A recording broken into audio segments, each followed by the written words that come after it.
Hey, listen. Hey, listen. That was for y'all to be at the bar tonight.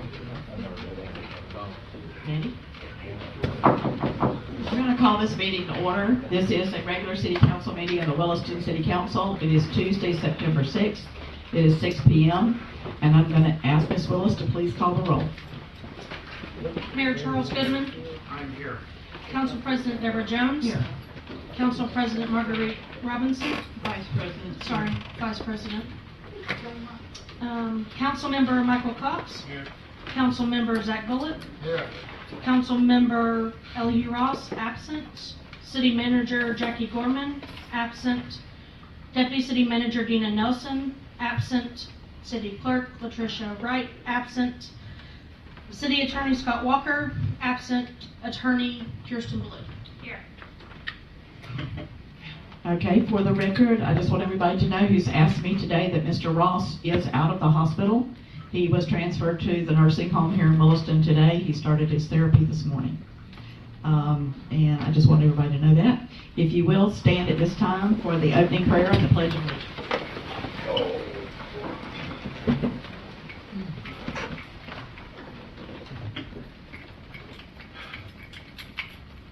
Join me in prayer if you wish.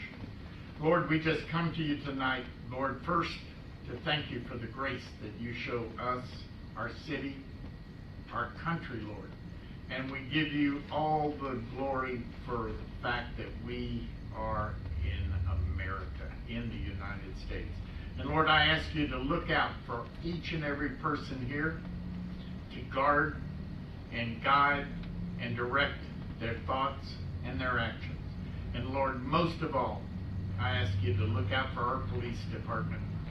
Lord, every day they put their lives on the line for us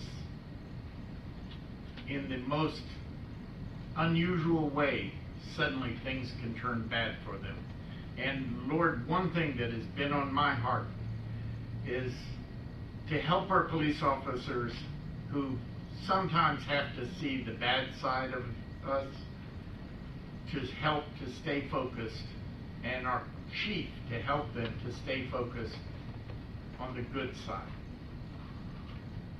And Lord, I ask you to be with each one of these members of the council as they go through this meeting, to guide them, to give them the strength to do what they must do, and Lord, to give them the will to do whatever they feel is correct. I ask this in Jesus' name.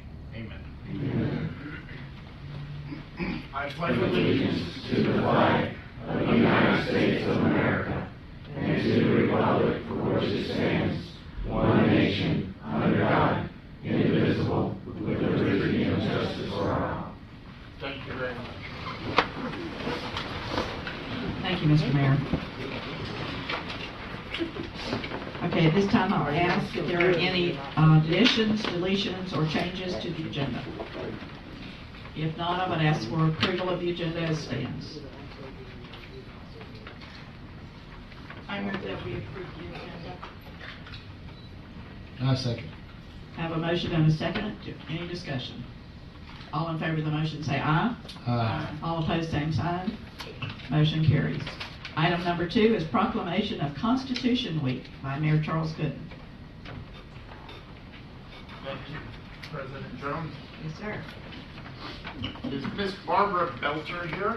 There they are.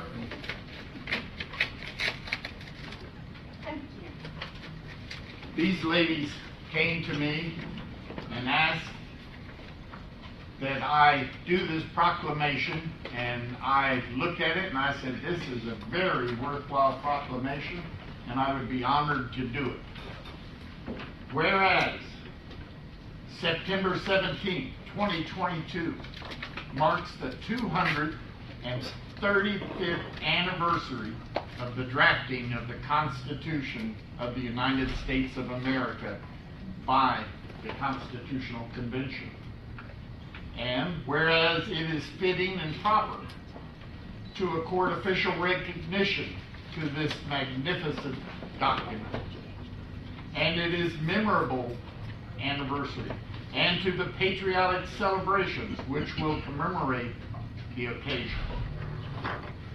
And whereas Public Law 915 guarantees the issuing of a proclamation each year by the President of the United States of America designating September 17th through 23rd as Constitution Week. Now therefore, I, Charles Goodman, by virtue of the authority vested in me as the mayor of the city of Williston, do hereby proclaim the week of September 17th through the 23rd as Constitution Week. And I ask our citizens to affirm the ideals of the framers of the Constitution that had in 1787 by vigilantly protecting the freedoms guaranteed to us through the guardian of our liberties, remembering that lost rights may never be reclaimed.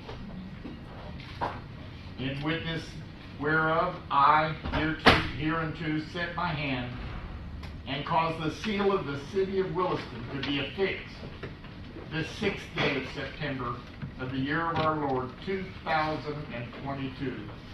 Charles Goodman. And I would like to present this to you. Thank you very And much. your sir. wonderful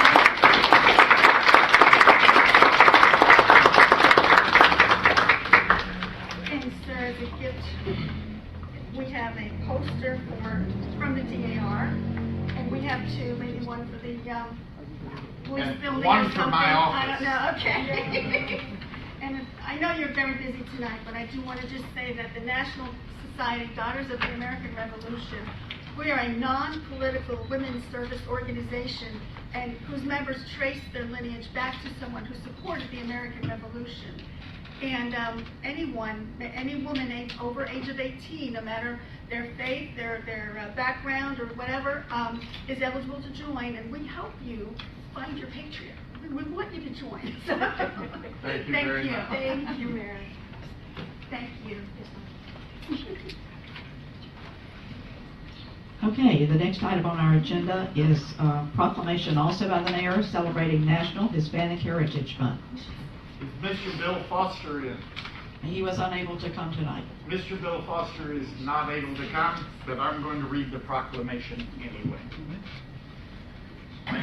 Whereas each year the United States observes National Hispanic Heritage Month by celebrating the culture, traditions, and the countless contributions of citizens and residents whose ancestors came from Spain, Cuba, Mexico, and the Caribbean, Central America, and South America. And whereas what began in 1968 as Hispanic Heritage Week under President Johnson and was expanded by President Reagan in 1988 to a month-long celebration. And whereas Hispanics and Latinos served as civil rights leaders, community organizers, politicians, soldiers, educators, journalists, first responders, pioneers in the arts and in science, healthcare professionals, athletes, inventors, entertainers, and much more.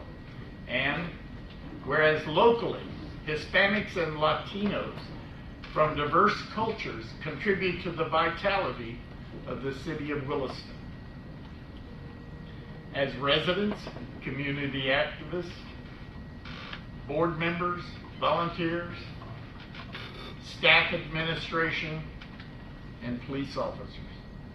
And whereas people of the Hispanic origin are the nation's largest ethnic or racial minority, constituting 19% of the nation's total population.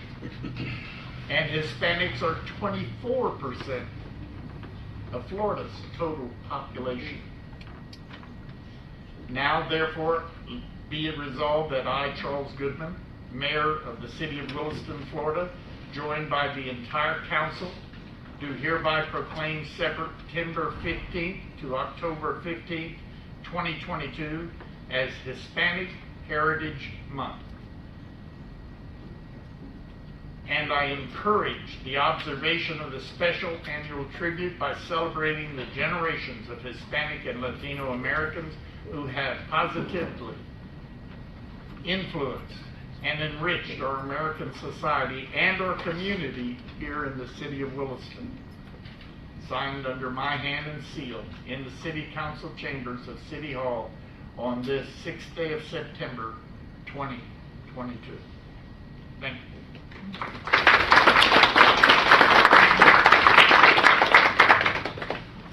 Thank you, Mr. Mayor. We will make sure that Mr. Foster gets it.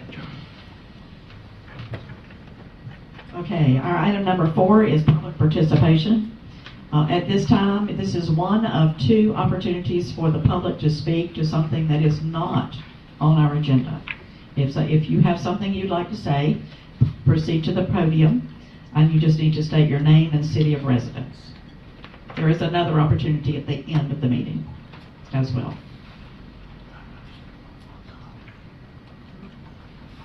How are you? Hi. My name is Beverly Berry, and my city of residence is Inverness, Florida. However, I have a business here at the Williston Airport, Eagle Vistas, and I'm here to just Can you pull the mic closer to your mouth? okay, to let you all know of a public event that we're having at the airport. It is to commemorate the awards that my late husband received from the FAA for 50 years as a pilot and 50 years as an aircraft mechanic. I have a couple of little flyers here for anybody that would like to see that. It's going to be on Saturday, September the 17th at the airport, just to the left of the office. We call it in the overhang where they park planes sometimes. And at 11 o'clock, FAA will do a presentation over Zoom. They aren't visiting anymore because of COVID, but we will have a Zoom and we'll set it up so that everybody can hear and see the presentation. They actually will commemorate some of his achievements. There's a whole box of stuff coming to us in the history of his ability as a pilot, all of those things that he's done over those years. And so that's very well important for us. Then we will also acknowledge our mechanic, Ty Sabata, recently received his inspection authorization as an aircraft mechanic. Now, there are several things that are very important of why this is at the same point as the presentation for my late husband. Ty was an apprentice of ours. We literally hired him from Walmart, and he said he wanted to be a pilot, and I said, how bad? So he came, and at that point he did a 6-year apprenticeship where he has his pilot license, his airframe and power plant license, and only recently his inspection authorization. So the other thing that's important to understand on that is this young man is not 30 years old yet. When he went for his training, his preparation for his class, I said, how many's in your class? He said, there's about 7. And I said, and anything else? He said, yeah. He said, I'm the youngest by about 20 years. Everybody was 20 years older than him in that class. When he went to FAA to pick up his certification, the gentleman said, that's pretty good for your first time. He made an 84. So we're very proud of him. And that means that at our airport at Williston, we have continuity and aircraft mechanic that's going to be there a while. So we will have an open house to our facilities at the airport. We're the ones that train the ag pilots, and assuming things go well and weather's good and I have pilots, we'll be flying airplanes that day. Just a little commemorative on that. And we'll be serving a light lunch, hot dogs, hamburger, something like that. And y'all are welcome. Miss Berry, I'm sorry. Thank you, Ms. Berry. What time on the 17th? 11. Thank you. I Yeah, missed that. and that is the time for the FAA presentation, so, Come now, early. yeah, I would say be there before that. Thank you. Yeah, and then for those that, because FAA is not coming there, they've made this a Zoom presentation, and so that's allowing me to provide that Zoom presentation to my stepson that lives in Australia, so he'll be up late at night watching it, but he'll be able to see it on his dad. And anybody else that wants that link, I can provide it. Thank you, Ms. Berry. Appreciate it. Anybody else at this time? Public participation. I'd like to say good evening to the council. My name is Cassandra Williams, resident, City of Williston. I'm also a part of the group that Mr. Fuller introduced a few weeks ago, Citizens for Clarity in Government. As the council goes into the first public hearing trim meeting for the 2023 budget, we would like for the council to take a serious look and not a simple glance at the city's proposed budget for the 2023 year. Year 2021, the budget was approximately 12.5 million. Year 21-22, the budget was approximately 15.8 million. And year 22-23, the proposed budget as presented is $20.4 million. The city's budget has increased over 65% over the last 3 budget cycles. And at the same time, the population and growth has been under 3%.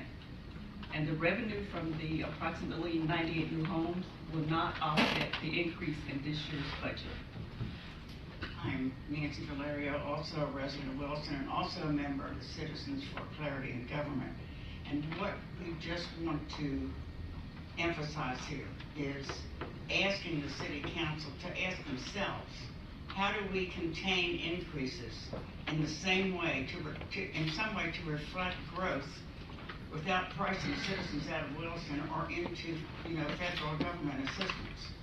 And we feel strongly that you should look at the budget as reducing cost as the answer to that problem. Thank you. Thank you. I know we're not required to make comments for public participation, but I would like to add that every grant that we get shows us an increase in the budget. So, and I know for the airport alone has a $4 million budget, has a $4 million grant this year that they didn't have last year. So those types, every grant we get, we show the revenue coming in, we show the revenue going out. It's a line item. We invite you to the budget hearing if you'd like to see some of that in detail, or you would like to see the budget itself. We can make that available. But a lot of those increases are the availability of grants that we've been able to get. There are other increases as well, so I won't say there aren't, but a lot of them are grant opportunities. Would you like to make comment at this time? My name is Stephanie Whitehurst. I'm a resident here in Williston. I actually live right there by John Henry Park. Not that it's relevant, but I'm a mother of 6 children. I work full-time, and I'm here because I don't understand why my electric bill has gone up from $300 to almost $700. And that's, how do you expect us to pay that? I mean, not everybody's a single mom, I'm sure, and I'm not even considered in the low-income area, so I would just like some clarification as to why has it happened in this 3-month period? If this was something that was planned, why couldn't it have been scheduled out like maybe twice a year to give people time to budget for it? I myself set a budget to follow, and my average bill is $300, and then, by the end of the summer, it already is higher in the summer because it's hot, and it's more than double that now. And you're talking like back to school with kids going to school and everything.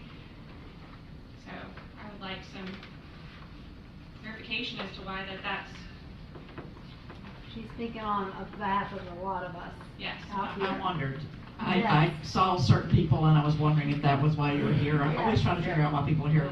I also see people from certain neighborhoods. I didn't know if you were here for that reason as well. And I'm going to start, and we'll let Mr. Barber chime in if he wants to, or Mr. Bishop. I will say that the greatest majority of the increase is the fuel cost adjustment. And I've had everybody and his brother calling me and asking me what that is. And help me if I don't explain this correctly.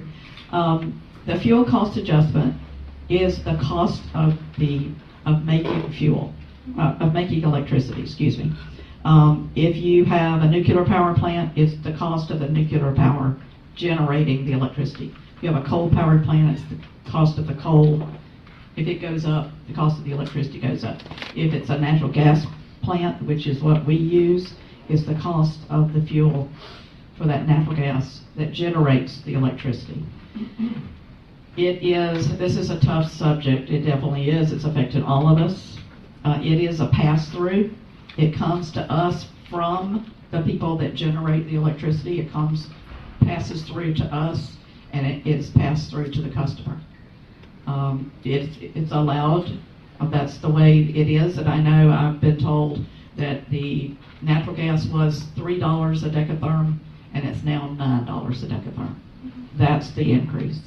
And it has nothing to do with the city. The city doesn't keep the money for the fuel cost adjustment.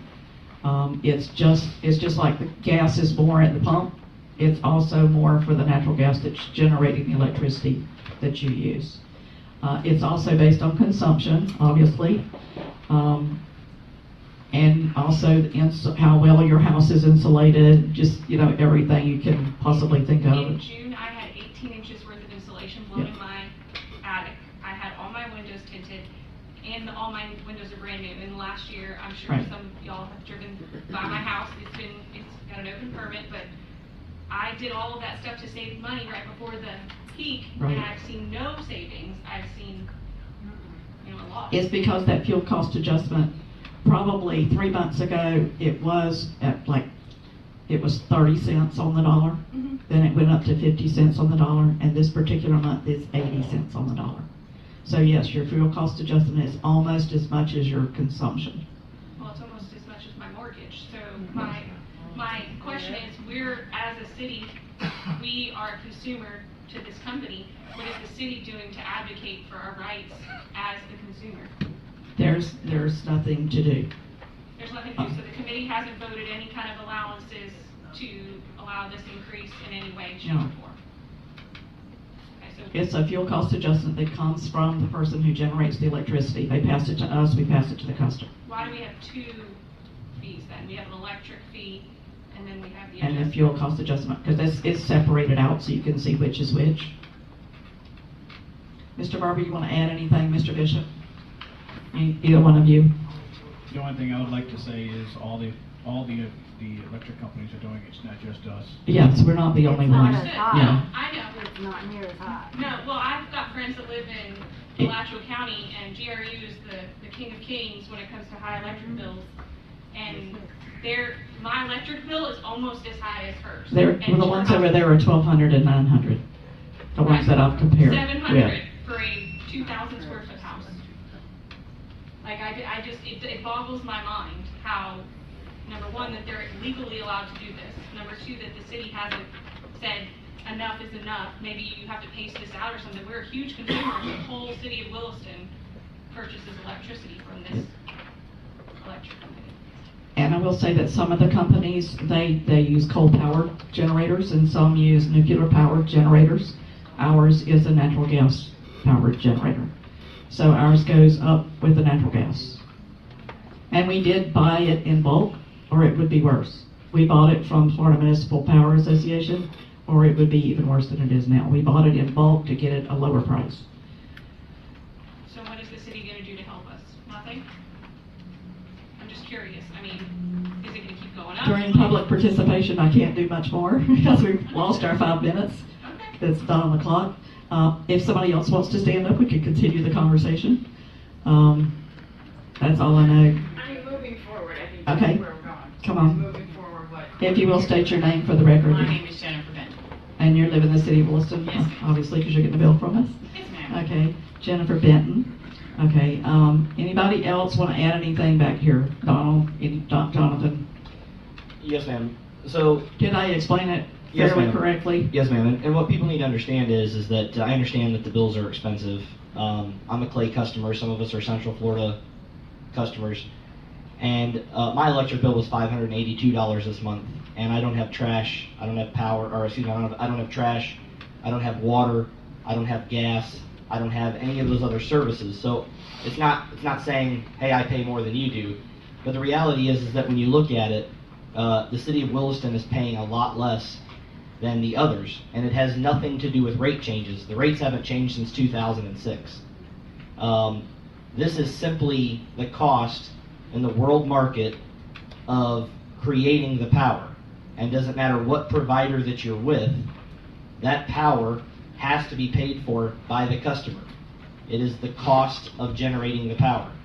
So it doesn't matter where you go, you're going to pay a fuel cost or cost adjustment. Is there anything we can do about it? No. It's a world market factor. So as things go on in the world, as there are supply and demand shortages for natural gas, which is what is happening right now. Last year at this time, your cost adjustment was at a rate of 0.006. That's why nobody noticed it. But it's been there all along. 0.006. This month it was 0.083. We lost a whole zero in that equation. And that has nothing to do with us. It had nothing to do with what the city did. It simply is the cost of the natural gas at the power plant to generate the power. And everyone's going through this. 80% of all power generated in the state of Florida is through natural gas. So there's literally nothing we can do. Nothing at all. Can you let us know moving forward what to possibly expect? Are So- we going to keep increasing? So most power providers do what they call 3 to 6 month actuals. They will actually produce a rate that we are recommended to charge you for fuel. We don't do that 3 to 6 months. We do it every single month. We do that so that as it goes up and as it goes down, you immediately see that difference. Most power companies, Clay, Central Florida, Duke, and others in this area do it on a 3 to 6 month. So they wait for the price to go up. They don't make that adjustment for 3 to 6 months. And then when the price goes back down, you don't see it for that period of time. So, I mean, we're actually on it as best as we can as we're legally allowed to. So either way. And may I just suggest, I know earlier If you will said- get closer to the microphone so that Earlier we you had record said you these weren't meetings. sure why everybody was here. I think it's great, whether it's the electric bill or not. Sure, that you have this absolutely. many people turn out. I love that they're I here. think it's a really good thing. I love that they're here. Absolutely. They're my neighbors. Anybody else on that issue? Same issue or a different one? Same issue. Okay, if you will start the clock over. Thank you. I think that If you will state your name. Oh, sorry, Jason Owenby. Yes, sir. And I live right here. Right. So I think it would help all of us understand, one, to make sure that the city of Williston isn't setting that rate, correct? That's correct. Okay. And the city of Williston is making no money off that rate? Yeah, absolutely done. Okay. Not even a half a penny? Not off of the cost adjustment. Not the cost adjustment. Absolutely. Right. I think that's Not what even everybody's a half a concerned about, penny. is the cost adjustment. I mean, No. nobody likes paying a bill. I don't like paying a bill. And Ms. Whitehurst, I don't know where you were, $800 last month for me. And that's with my air running at 79. You know, so I get it. I think everybody's upset over that. Right. My wife, the last thing she said to me was when I walked out the door, she said, remember who you represent and be careful what you say. Those of you who don't know, I'm the pastor Yeah. at First Baptist Union. I did know that. I think you're doing well. So again, Williston isn't making any money off of that, right? The other thing is, everybody in the city of Williston's having to pay that? Yep. So it's all the same for everybody? Yes, sir. Okay. What about the city? Like, do y'all get electric bill? We do. Do y'all have to pay that as well? We do. So it's factored in there? Yes, sir. Okay. We even pay rent on our own buildings. Y'all are good people. We do. I don't know what needs to be done, but I do know that I think Ms. Whitehurst, she said this, and I'm not low income, and Ms. Whitehurst said she wasn't low income. Right. But I know that when my electric bill doubled, I nearly had a stroke. Yeah. And it's the same with the church Right. too. Yeah, our church electric bill. Ours did doubled, as well. You know, and when you're talking a facility our size, you're Yep. talking about thousands of dollars more. But talking about the residents, this is killing residents in this town. And you're not just talking about, well, man, it means I can't go to the beach this weekend. For a lot of people, it's meaning I'm not going to be able to pay other bills. I'm not going to be able to provide food. I'm not going to be able to buy school clothes. And I don't know what the answer is. And there may not be an answer. But I do know that I think the city is looking at y'all to fix it somehow. We're looking at us too, believe me. And We're so- paying the same bills y'all are And I paying. wouldn't want to sit in that seat. I know. I would I'm not. telling you. I knew it was coming up. But I think that there I is know a that. responsibility. I know that anybody who owns a business, when something's going on in the business, the employees look to you to fix it.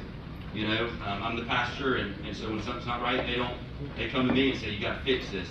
And so I think we're looking at y'all saying, y'all got to fix this. And I'm going to look at in my 2 minutes we have left, I'm going to look at my billing person in the back and my accounts payable collections person, and I'm going to look at my council members. The only thing that I'm aware of that other cities are doing is doing away with reconnect fees and late fees. They're doing away with the penalties. They're doing away with the late. If you have to pay it later and you make arrangement in advance that you could pay it on the 15th if you could pay it on the 20th rather than the 10th, or the 15th rather than the 10th, which it's due. That's the only thing, like Newberry, that's what Newberry is doing. I believe High Springs is doing the same thing. I've kind of been looking at what other cities are doing because they're all in the same boat we are. And that's all that I see that they're able to do as well. Well, I think that at the end of the day, right, I mean, I don't want to pay one penny more than I have to on anything. But the issue is we have citizens now that are really struggling. We do. And are going to continue to struggle. And we've got to figure out something to ease that burden. And it may be out of our control or out of y'all's control on the rate, but there's got to be some other things that we can do to help the citizens. Yeah. Thank you. Anything else on this issue? Yes, ma'am, if you will state your name for the record. Crystal Wilcox, I don't know if you can hear me or not. I can. But 2 things I want to talk about. I've been in Jacksonville and I come home on Saturdays and Sundays, and my light bill been like running $150, and I don't come home for church. Now, I open my bill, I'm scared to open it when I got it. Just opening it today, it's $366. Okay, then another issue that I have, I turn off my hot water heater, I unplug my microwave, I keep everything unplugged that I don't use. I mean everything. Sometimes I use my flashlight, I can walk in the dark. I think I talked to you a week or so ago, and I was impressed when you told me you did that. I was definitely impressed when you told me you unplugged all that. Yeah. And $66. It's that. And on the fixed It's income. that fuel cost adjustment. And It's 80 cents on the dollar right And not now, which only is the that, hard part. I'm gonna say one more thing, then I'm gonna get out. You're good. Water got turned off. We didn't have water last night, and I wasn't aware of none of that. It was, something happened, I don't know what happened. I know we But I had. didn't get, We had a water main. nobody told me that- anything. It went from, We had a water main that went down. They've been working on it since 8 o'clock last but, night. Could I have been mean, that. somebody should have came from door to door or sent out a note, I don't know. But we just got our water turned on maybe an hour and a half ago. Yep. So, I know when I was up here at 2 o'clock, they were still so working on it it. happened around about 7-ish. It was starting to get weaker and weaker. That's about like my heart, but I like to get weaker and weaker. So, I'm so y'all sorry. figure out something. I too apologize. I want to be here. I got grandkids. Yes, So, ma'am. thank you. We understand completely. Like I said, we're right there with you, having to pay it as well. Anybody else at this time? Mr. Stark. My name's Robert Stark. I think I'm probably echoing a lot if I say anything, but I guess my question is more of a challenge to the council. I think it's clear there's an issue here. So my challenge is for you to come up with a solution, or at least some smart ideas or something. And I know that sounds like easier said than done, but that's how why you sit in those seats and we don't. We're depending on we're in a predominantly low socioeconomic area. We have we're a Title I school district. This town is smack in the middle of it. people are hurt. I mean, I admire this lady who said she was able to turn everything off. I've got 6 kids myself. I'm losing my mind trying to turn everything off in our house, and I try. So I may have already lost it. But it is creating a hardship on everybody in the city. And without some sort of sense of solution being sought after, we're effectively, it sounds to me like what I'm hearing since I walked in the door is we're, tied to the company that's charging the city. There's got to be a better solution than that. We can't live in a monopoly. That company that we're tied to is saving us a lot of money. I know it doesn't sound like it, but we were with Duke Energy, and we saved over $1 million just by changing to the company we're with now. I think for the last 3 or 4 months, I think people would disagree with you. I mean, it would be much worse. In the long term, that may be true. Does anybody know what page the rates are on? Donald, what page the rates on? The ones that show all the cities. It's going to be toward the end, Ms. Willis. So go to like page 100 or something. Maybe, yeah, there you go. Keep going. Go. I'm not disputing farther the other way. that's true. I'm not going to dispute that. I think it's the other way. Keep going. It's got to go past all those. Like at least 10, 12 pages. So. I don't dispute that that's true. Page 84. So 84, so it's before that? Who said that? Donald said that. Page 84. Thank you. And what I'm going to show you is that we are the lowest electric company in the state of Florida. I know y'all don't believe that at this point, which is hard to believe. A little bit farther, about three more pages. Okay, yep. You see Williston at the very bottom? A little bit. I want the graph. And this is something we're looking at later in another issue, but you'll see that Williston, it says lowest to highest residential bill comparisons, or 1,200 kilowatt hours. And you'll see, and there's like 3 or 4 more at the top that aren't showing. And you'll see there's Duke is at the very top. Florida Power is a little farther down. There's GRU, you see Gainesville, that's GRU. And Williston at the very bottom. So we are doing the best we can do, whether it looks like it or not. It's this fuel cost adjustment that varies up and down that's killing all of us.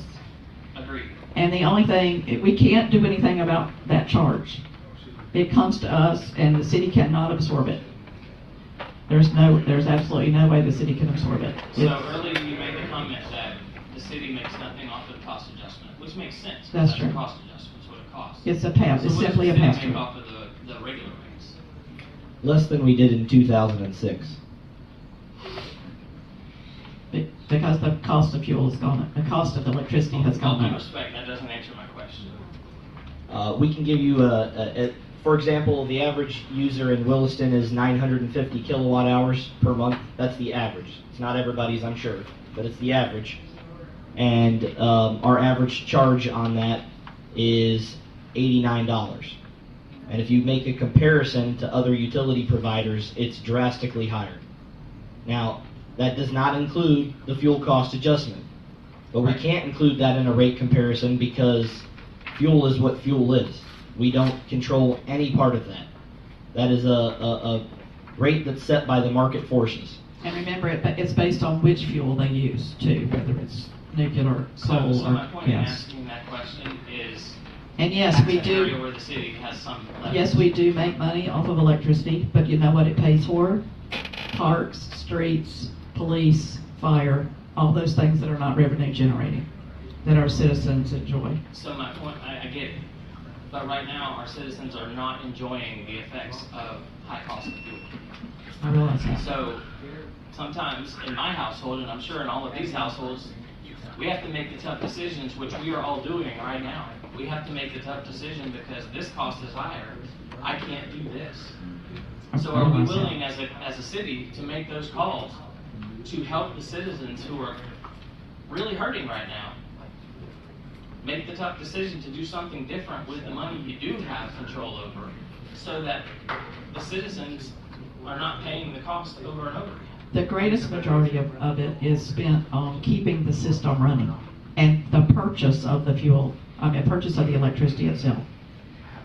We were paying, and help me with this, probably $250,000 a month for the electricity. The total savings switching from Duke to FMPA was $3.75 million over a period of 7 years. Right. And we had the option as a city to take all of that money and pocket it for the city coffers. We did not do that, and every dime of the savings changing from bulk providers was given directly to the customer. Because we didn't raise the rates and haven't since a long time. I'm sure that's all appreciated. What I'm saying is, the things we have control over, we should take control over and do something. And that's, I think, the challenge that we all brought to you tonight as a city is, what are you going to do within the power that you have to make some difference here? Give us some help. I had over a 200% increase in my utility bill in a 3-month span. Right. That hurts. We're in the same boat with you. I understand. But Yeah. we're not in the same boat because you all are driving the boat. So We're all in the same help boat. us figure out the savings and where it is. What If that would means the you city not? staff, What if would that you means- not like? What service would you I not don't like? think you want me to make that choice. Well, Nobody wants me to make that choice. It's a tough I'm choice not to an elected make. official in the city of Williston. I can't make that choice. And if this requires some additional conversation, some workshopping, then so be it. But, I mean, this is not going to go away. Costs are costs, and they fluctuate. So how does the city respond when it gets to the point where you have the building crammed with people who are upset about costs? How do we respond to that? Do we just say, sorry about your luck, it's just costing us a lot? Or do we come up with a solution?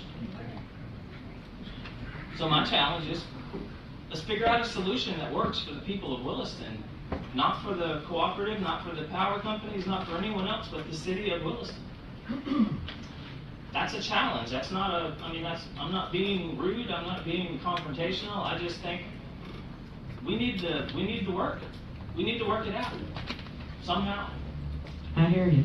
I'm not an economics expert, I'm not a facilities or utilities expert. But if I need to come here and sit in a room and look at a bunch of spreadsheets and numbers and help figure it out, tell me when to be here. What's the date of our next budget hearing?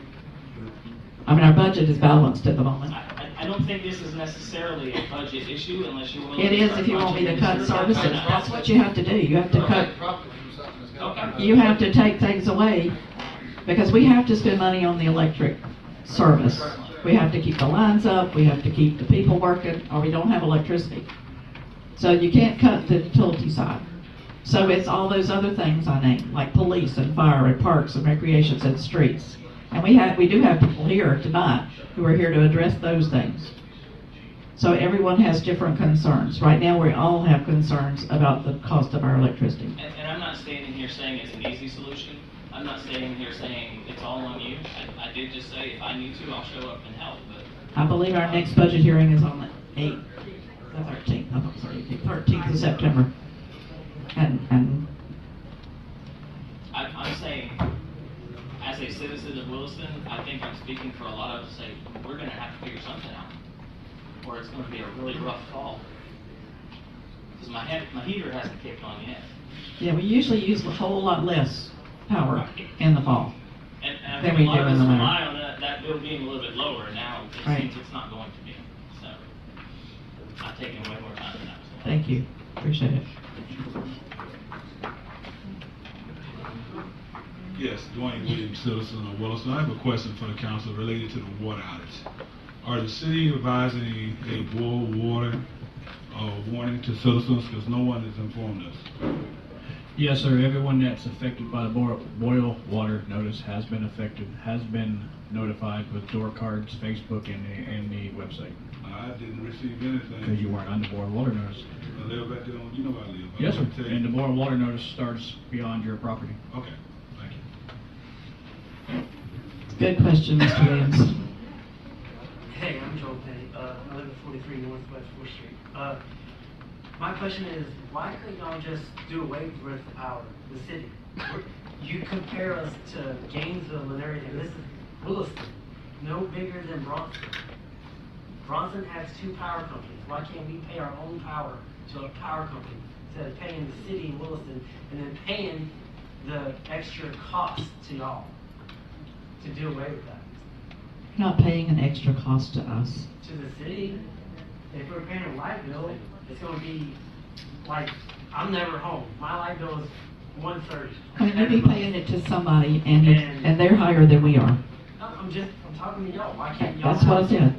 Bronson has 2 power companies that pay their people pay their own power.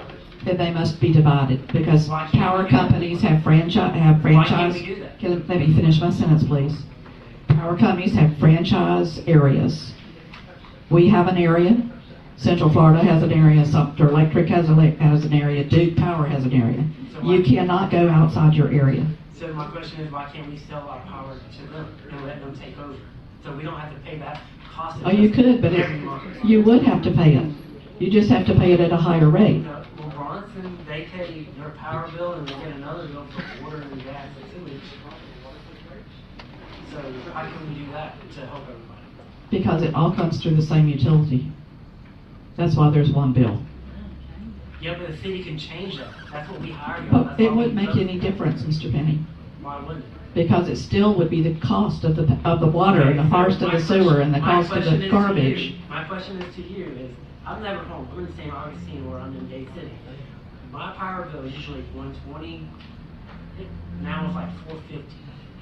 I'm never home. Based on consumption and the power What I'm cost trying adjustment. to say though is, my power was like, my bill was like 160 something, or no. What I need to know is what your 180. consumption is. 180, and then I had to pay like And the another 180, 180. the to 180 city. includes your garbage and your water and your sewer. No, no. I can actually pull it up. No, I'm sorry. I don't want to see it right now. Okay, well, I'm saying this. You're saying only your electric is 180, not your whole bill. Right. Okay. So my question is, why couldn't we have a power company come in and take over, and the city don't do that? No, that's fine. Then how does the city pay for everything else? How do we pay for police? They don't have any. They don't have Bronson PD, they don't have Bronson Fire Department, They don't have any of that. They don't have police department. They don't have. and you're gonna be taking jobs. All the police and all the police. How long do you wanna wait when you have a hurricane for somebody to show up to fix anything? I mean, it's like this water outage, how long do you think it's gonna take them to get here? Yeah, if you guys are in the hallway and want to talk, you need to come in here. Yeah. Anybody else for this public participation time? Hello, Hello. my name is Drew Myrie. So, what options do we have any options? Do we have anything we can do? Do we have anyone we can advocate with? Tell our local official this is bad? What's the next step? Is there a next step? Not that I'm aware of. It's the cost of the fuel that's used to generate the The electricity. gas station was $2, then it went to $4.50. Exactly. Literally, And- and and- built and- and nobody on the council gets a bigger paycheck from the cost of electricity. Because I'm being sarcastic, but I'm being serious. I'm sorry. I know you are, that's okay. Whenever the electric rate goes up, is there any additional dollars provided for any members or anything like that? If the city makes more money, do you guys get more money? Does the police chief get more money, anything like that? So just No, I know everybody thinks we're getting kickbacks, but no, we're not. We're paying the same bill you We are. run off of this LP gas or this natural gas.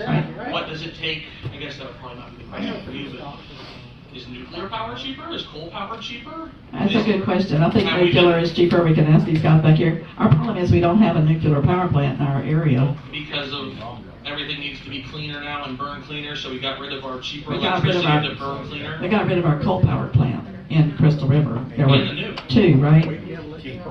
And they knocked them down. Chief Stiegel has some input. He works for that Duke Power down there, or he did. He's just retired. He's hiding back there. Please add to our discussion. Okay, can you hear me? Yes, sir. All right. So what they're talking about with the fuel surcharges, I worked for Duke Energy for 26 years, okay? When they talk about fuel surcharges, we can't control that. Right now, it's like your gas tank. When you went to the gas pumps, everybody's gas went up, right? Everybody's gas went up, and it costs so much to make, we're going to say, a kilowatt of electricity. Just so everybody understands that. Now, the fuel, when it comes through, the Duke Energy and the companies like that, when they buy the fuel in advance. So they've already paid for that fuel, but the fuel they've got to buy to replace it is at a higher cost. Everybody understands that. It's just like filling up your car, right? But those costs tend to roll in at a later date than they do immediately. So your electric bill, when our gas prices were all going up, they didn't go up that much. Now, you asked the question, which would be the cheapest way to go? Currently, coal is the cheapest power out there, not counting stuff like solar, which is not very efficient, or anything like that. But natural gas, to make a kilowatt of electricity, it is almost 40% higher to make it with natural gas than it is with coal. The problem is, where we had 4 coal plants in Crystal River, we have 2. Where we had 6 other coal plants across the state of Florida, we have none. Because of cleaning up and trying to Because go to the environment? well, that's a big misconception in itself, and I could get into that for hours because I work there. But yes. So if you want equals cheaper electricity, kind of? the less pollution raises the rates. How about that? I'll tell you this, with the cost of coal today, and now, this is just for your information, with the coal plants, they run as clean as any natural gas plant in the nation because of the emission control stuff that was implemented years ago. But can they run cheaper? Absolutely. We shut down our nuclear plant, and that raised rates.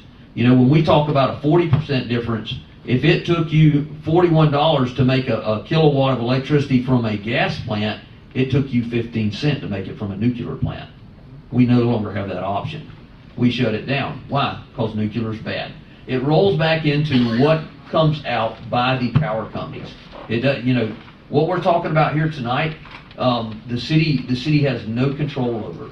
When you say, what do you want to do away with? It doesn't matter what you do away with. You're going to do away with it short term. Yeah.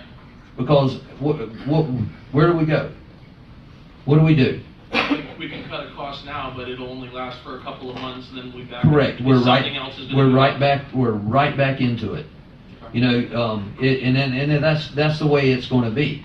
I wish there was a magic carpet that we could all fly away on and just go red fishing or shrimping the rest of the week. But there is none. And I wish I could help better with the answers, but I can give you why it costs more in the settings of the power plants today, only because of past experience.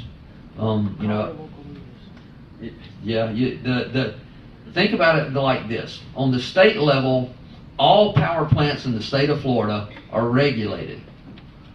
Understand what that means? Yep. The state of Florida sets what they can and can't do. So the Public Service Commission. So if you want to really get involved in it, that is the direction you need to go. So it's, at the end of the day, as terrible as it is, it's a matter of who we vote for and what policies they have and what policies they implement. So all of the years of cleaner burning this, cleaner burning that, we're going to save the environment. I'm not trying to say that I'm against the environment by any means, but all the clean stuff we've done over the years has compounded into this. It's called up with us, right? Thank you guys for your time. Thank you. Thank you. It is a hard seat to sit in. When you can't help your neighbors and you don't know what else to say. Mr. Fuller.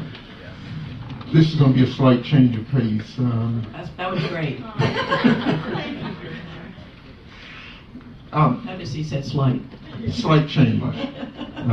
The concern I have, and this is with the Citizens for Clarity in Government, is that I made a couple of statements at the budget hearing, and basically it was relating to how conservative we were in the past in terms of spending. And of course it was met with some degree of concern, or that it appears as if I was attacking someone. And Ms. Jones, you responded rapidly. Well, what I want to say is this. I came with some facts. Please attack the facts and not the fact that I'm attacking someone else just because I made the statement. So I just want to make sure that when we announce Citizens for Clarity in Government, that I said then that this is no attempt to attack a person or personalities. This is only to bring clarity to the citizens and how how the things that are being done impacts them. And so I'm just asking for that consideration.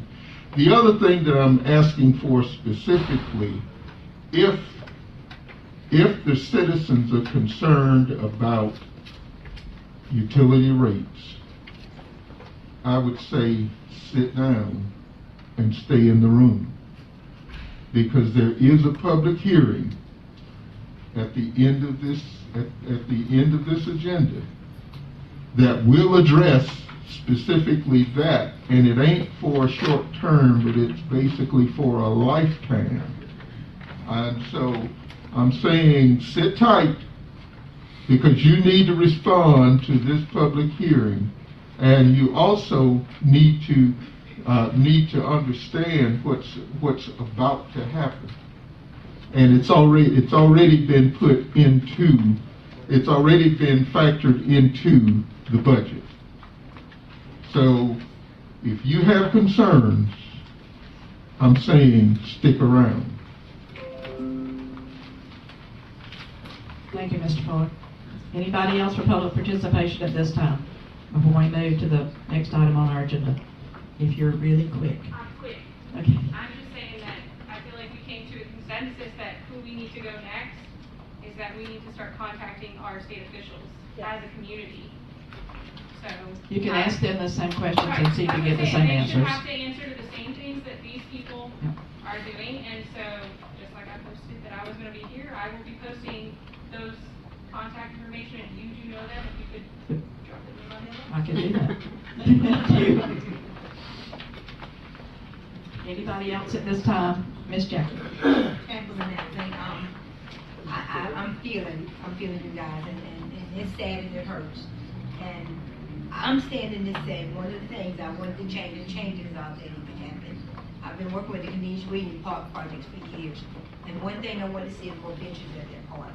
And one thing I started doing, and everyone in the community has jumped in and helped. If you ever noticed the bench that's sitting in the foyer, the lobby, that's a bench that's from recycled plastic. And we dumpster divers. A lot of people in this room know who you are. I want to thank everyone. There are solutions out there, and I'm one of those recycle reuse queens. We can find those solutions, but like everyone's saying, you've got to put your heads together and work on a plan. That's just one bench. In that park, maybe field in the city of Williston. At the VA, they have tons of benches. All of them were recycle and reuse projects. And so the answer's out there. You just have to put our heads together. And I want to thank everyone for helping with that bench. And hopefully recycle and reuse of plastic, you'll see more of those benches in Williston. Thank you to everyone for the plastic recycling. Thank you, Ms. Apple. Okay, I think we're going to move, because we're just to the consent agenda. Okay, item number 5 is your consent agenda, which consists only of the council meeting minutes of August the 16th. I would entertain a motion for approval of the minutes. I move that we approve the consent agenda.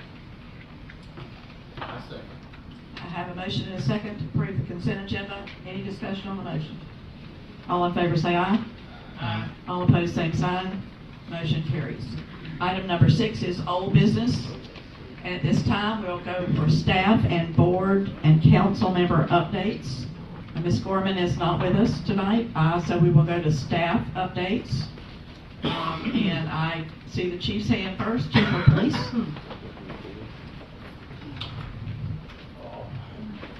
Those of you who don't know, this is Chief Mike Rolls. The Chief Mike Rolls. Yes, sir. Back some time ago, I made a presentation here about ballistic shields for our officers. You know, this is something that we hope we never, ever, ever have to use.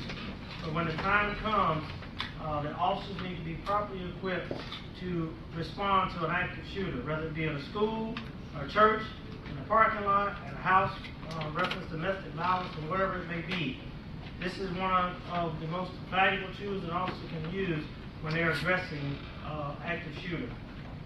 Today, we have gotten 4 of our ballistic shields that we requested, thanks to a generous donation from my friend. Come on, Miss Judy. Come on up here.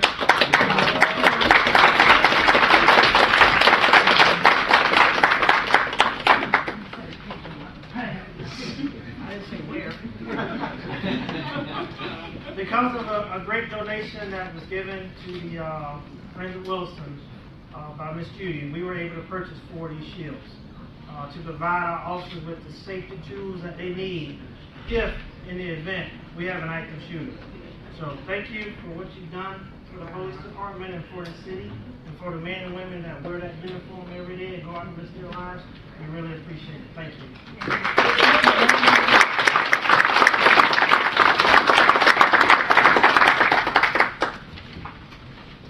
Thank you, Chief Rolls. Any other staff member who has an announcement or update at this time? Mr. Bishop. Yes, ma'am. Talking about the water leak that came up tonight. Yes, please. We got a call at 8 o'clock last night for low water pressure. My team went out and surveyed the areas with the said low water pressure. We could not find anything. With their smart thinking, they started talking about water leaks, and so they drove the neighborhoods, and we found it, and it was in Southeast 8th Street on the east side, down by the Lanier Road, which I believe is 8th Avenue, way out there by the L&L storage.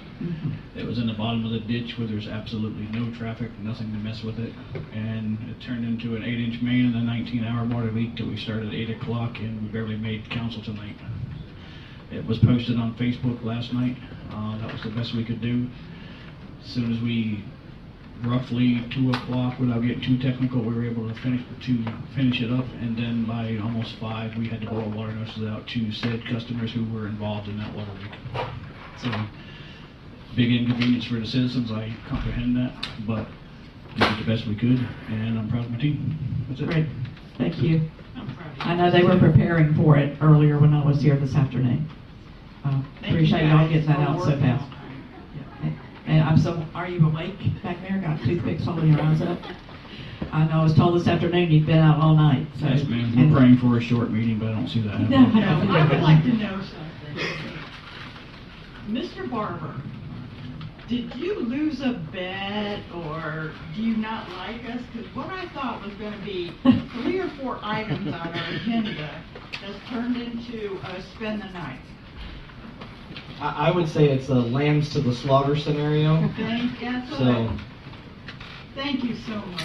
I know the last time I saw it, it had 4 items on it, and then it turned into 3 pages. And they all had say Donald Barber next to it. Every one of them. Donald Barber. I want to say. Anything else from staff at this time? We'll go again at the end. But okay, anything from council members at this time for updates? The only thing I want to do is remind the council and some of the department heads of the Swanee River League of Cities meeting that is being held here in Williston on September 15th at Williston Crossings. And if you have an RSVP, we need to know that ASAP. Okay? All right. And nothing else there.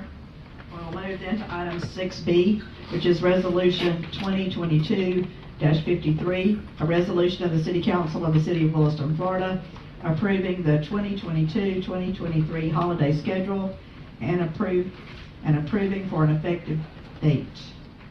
Now, I was volunteered for this one. I did not put this on the agenda.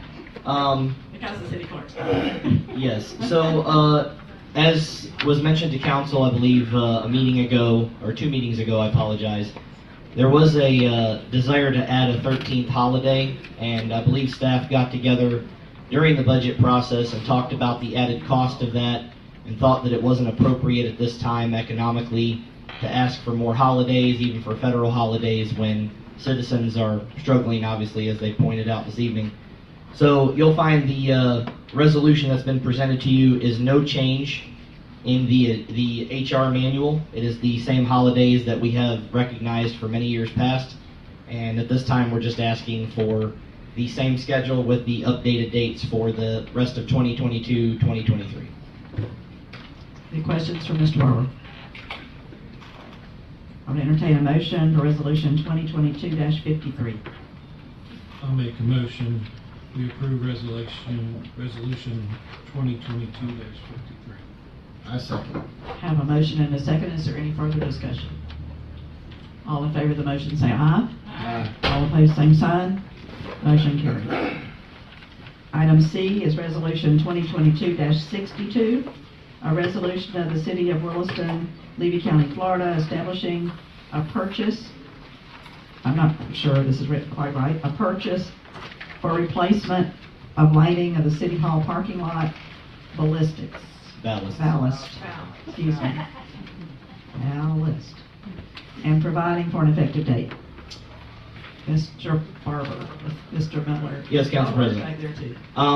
Once again, the last meeting talk about the lights that have no longer become available that are our current lighting. There's updating of LED technology that's happening, which is also a benefit for long-term power consumption for the city.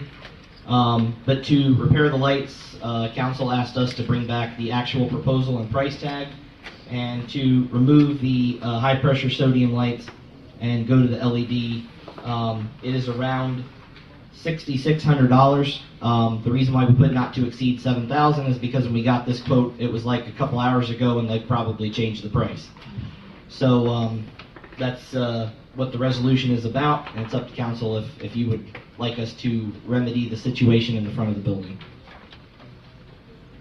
If I could ask a question briefly. Yes, ma'am. Have we gotten additional quotes for this, or is this the only quote that we did? Did we put out for other quotes and we weren't able to get any? So this is an ongoing contract that we have. This is the light that we use now, and it's a sole provider. Okay. So that is the reason why there's not competing quotes. Thank you. Thank you, ma'am. Appreciate that. And I see it's part of the capital improvements plan. That's where Mr. Bloom plans to take that. Yes, ma'am. Is it When we balance the budget for the end of this fiscal So year. it's the current budget year. Yes, ma'am. Okay. Any questions for Mr. Barber? Entertain a motion for approval of resolution 2022-62. I move that we approve resolution 2022-62. Have a motion. Do we have a second? I'll second. Thank you, sir. We have a motion. Do we have a second? Further discussion from anyone? All in favor of the motion say aye. All opposed, same sign. Motion carries. We're moving now to item number 7, which is new business. Item A is discussion with possible action, city manager resignation.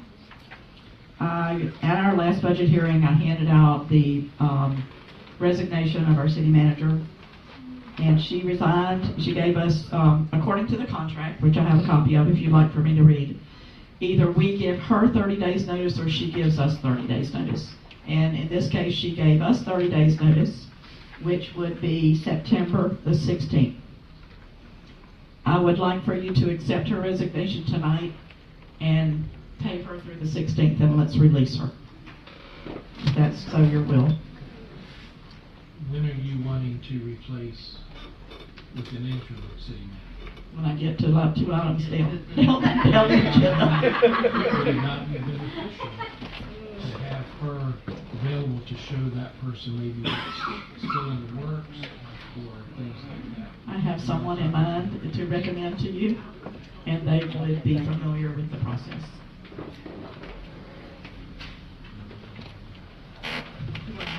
I would love a motion. I move that we accept Ms. Foreman's resignation, 30-day resignation, release her today, But as pay her of through the 16th, 6 pay her. which serves out her notice. I'll second it. Have a motion and a second. Is there any discussion from anyone? All in favor of the motion say aye. Aye. All opposed, same sign. Motion carries. Item 7B, discussion with possible action, accepting the Deputy City Manager, HR Director's resignation. The deputy city manager, HR director, sent her resignation to the city manager. The city manager forwarded that to me, who I obviously gave it to the city clerk and forwarded it to you. At this time, she gave 2 weeks' notice, which would be September the 12th. I would like your permission to release her tonight and pay her through the 12th. So all the HR matters are cleared up, there's no loose ends? There are some loose ends, but we are getting them covered. None that she can do from home, which is where she's been for the last 2 weeks. We have people in-house that are covering the other duties that have to be done here, including open enrollment, which is on the 8th. All right, I'll entertain a motion. Let's make it a motion before we get discussed.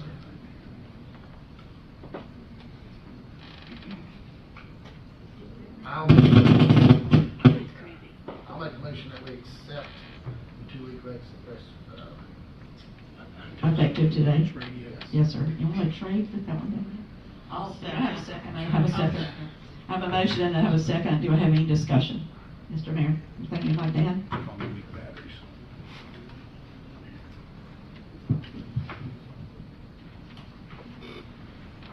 Thank you, President Jones. For a point of order, we have an HR manager that the council does not hire, the city manager hires, and the council is accepting a resignation. Is this because there's no city manager to accept it? The council does not accept resignations from the electric department or any other department that is under the city manager, and I'm just at odds. To me, it seems if somebody from other than a constitutional officer resigns, then they just resign and there's no vote required. And that is what I wanted to say. Thank you. You would be correct about that.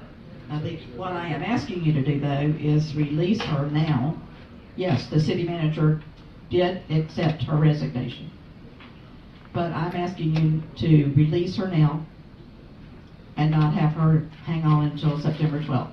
Thank you for that clarification. She's also the HR Yes. / deputy city manager, so it's a little bit different. It is. Under her HR duties, we would accept her. We wouldn't accept her resignation, but if we're going to pay her and set her free tonight, we would do that. And that's what I'm asking you to do. I do have a motion, and I think I got a second. Is there any further discussion? All in favor of the motion say aye. Aye. All opposed, same sign. Motion carries. All right. Item C, discussion with possible action appointing interim city manager. All right, I can tell you I sat in a hole all by myself and got my brain running. Yeah, it was pretty awesome, actually. I had to think about what I was doing. And thinking about all the people that we have here at the city who could hold down the position, who knew what was going on, who had been in the middle of everything, who didn't have other responsibilities that they were already completely awesome at that I didn't want to drag them away from. And the person that I'm recommending you for tonight is our Deputy Police Chief, Terry Brevard. Same thing I had written down. That's wonderful. As a motion? I would love that as form of motion. I will just say I have talked to him. I think he's on board with us. He's ready to go whenever we need him. I know I've talked with the police chief about a possible Monday. So that gives him a chance to tie up a few things at the police department. I had no idea how y'all were going to react to it, but when I sat here, other candidates have been mentioned in our previous meetings, and I love those people where they are. It's hard to pull them away from where they are. And I just really like them where they are, and I would love for the deputy chief of the police department to come and be our interim city manager. I have mentioned a couple of people in the past couple of weeks, and I would love these people to be in that position. However, under the circumstances, at this time, I don't think it would be a wise decision because of the circumstances, and I would have to go along with it. And I would like to at least commit to 6 months to this person, if we could do that, so that they are Deputy Chief Brevard, and he can stand up if you want to, let everybody know who he is. Most people do know him. Is he getting ready to run? Yeah, he may run. I'll block the door so he can't get out, okay? Is this time for comment? Not quite yet. Okay, because I have some comment. Okay. I may not like him, but I know he's been in all the budget hearings, he's been in all the department head meetings. He gets along with everyone respects him, everyone knows he means business. I just told him I believe that he's the man for the job. And I think things happen for a reason, and this is the reason that he's standing before us tonight. Chief Rolls. And I support your decision. Thank you so much. I hate to personally put any time on it because I wanted to stay long enough to fix it. Situations might not be fixed in 6 Oh, I may months. want him to stay a whole lot longer than 6 Right. months, but I want to at least give him 6 months. Yeah, I think he definitely needs a fair shake, for sure. Minimum of 6 months here. I'm ready for him to stay the whole time. Have to wear real clothes? Or Yeah. Yeah, yes, ma'am. Is it my turn to talk? Sure. Is it? Go ahead. We would love to hear what you have to Go say. ahead. Okay. So what a great night to come out and actually ask to be the acting city manager. For a few moments, I was thinking about running out the back door. Yeah. So it is a great crowd to have here tonight. Obviously, the city does have some real challenges ahead of it. I will tell you that, I won't be too lengthy. Some of the things that I will bring to the table, is consensus building. And I think the staff know that, and we've worked together before. And I'm a servant leadership. And I think that means to everybody, if you don't understand that, is that the employees are the people that we serve. They don't serve us. And that our citizens are the ones that we always put first. So, there's a lot of things that I could stand up here and talk about tonight. Obviously, the one thing is that, we'll have to factor in the position, over at the police department. If this does turn into some sort of permanent position, I would be perfectly fine with that. But you're killing me. I know. He told me he's good with it. That's why I'm Chief thinking 6 Rolls months and I are down. great friends. He's done an excellent job over there in leading the men and women of the police department. I sat here the other night, and as I thought and heard people talk, and I heard the comments that were made, the one was, why would I not want to come over here and do this? And I can't think of any reason to not do it. I do believe that sometimes God gives you what you need, and certainly sometimes not what you want.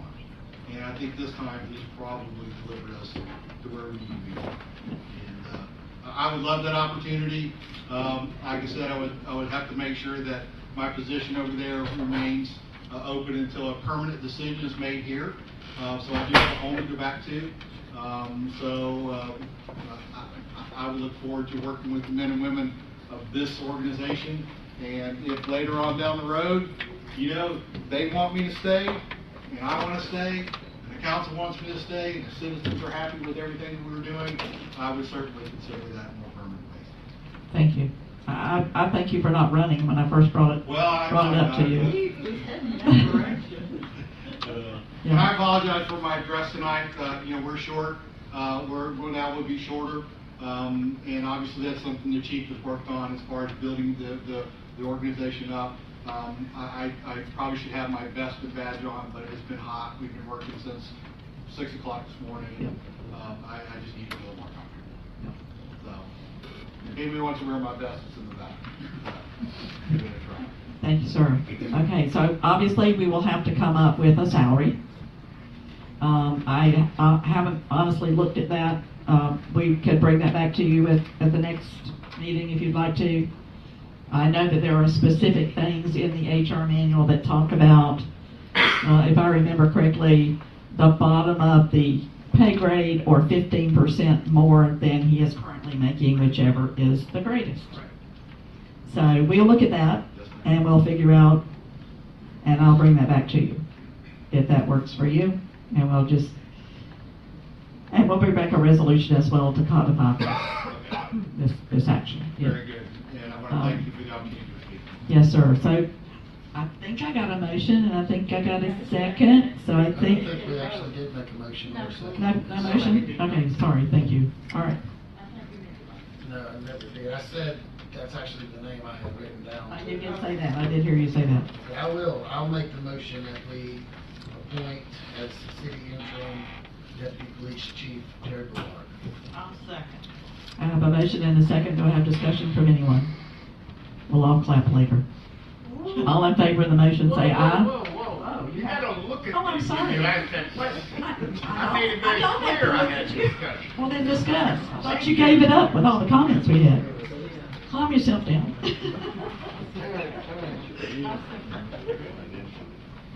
First of all, Deputy Chief, you are of big value to the police department.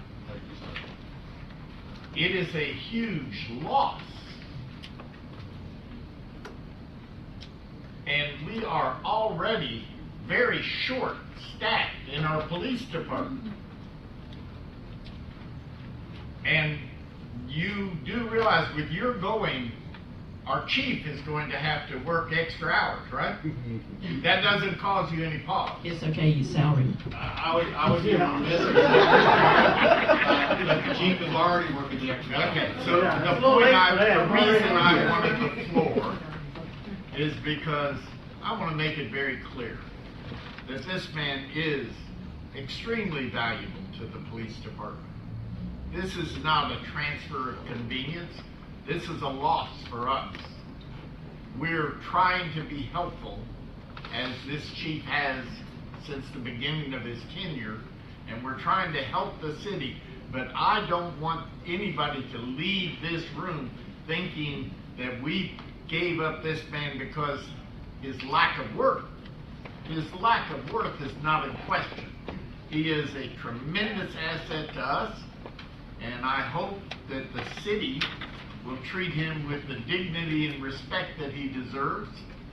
And I would like to be involved as the administrator of the police department. I would like to know what terms you end up accepting. It is your decision, but I would like to know what that is. Yes, sir. Okay? Yes, sir. It'll come back to this council. Yeah. Okay. So my other question is, when it has been suggested that his tenure would start next Monday. There's no council meeting between now and next Monday. I'm ready for him to start tonight, but the chief of police asked me to wait till Monday. Okay. So that helps with his You're suggesting scheduling. that he will start with no salary. No, he'll have a salary. I just I'm told sorry. You said we would do the salary at the next meeting. Did you hear I'm me good say with that all what the that. HR manual says? We'll do what the HR manual says. It's either the bottom of the pay grade, which I don't think he'll have. We have to look up the pay grade, see what the bottom of the pay grade is, or 15% above what he's making now, whichever is higher. I'm sure Mr. Mayor and the council, and it will be very fair to me, and likewise, I'll be very fair back. And I'm not in it for the money. That's what worries me. Yes, I know. As a servant, I've been a servant all my life, starting with the military. That's never going to change. And I'm just here to do the wish of the people in this council. For the council's I have consideration. no objections. Thank you. For the council's consideration, I can draft the resolution such that the pay is retroactive to the day that he began work as the interim city manager. That would be wonderful. Thank you. So do we have to start? We'll have to. Did we decide on a start date? Chief roll. Monday, so he can get his scheduling done, because the deputy chief is currently working the road, so he has to find somebody to replace him on the schedule. Monday would be fine. So he asked me to please wait till Monday, and I said, or before the council meeting, that I would, if y'all accepted it. I mean, you can start whenever you want to, but Monday's when we're gonna do it. You're in the police department till Monday. Unless you're off. There are certain considerations to be given about the dual office position, so yes, I Yes. guess not start until Monday. So as long as I'm at the police department. Thank you. All right, so Monday, I guess. Monday. Monday. Thank you so much for accepting. And we got a vote. I have a motion, I got a second. And any other discussion from anyone else? I'm looking everywhere this time. All in favor of the motion say aye. Aye. All opposed, same sign. Motion carries. You're in it.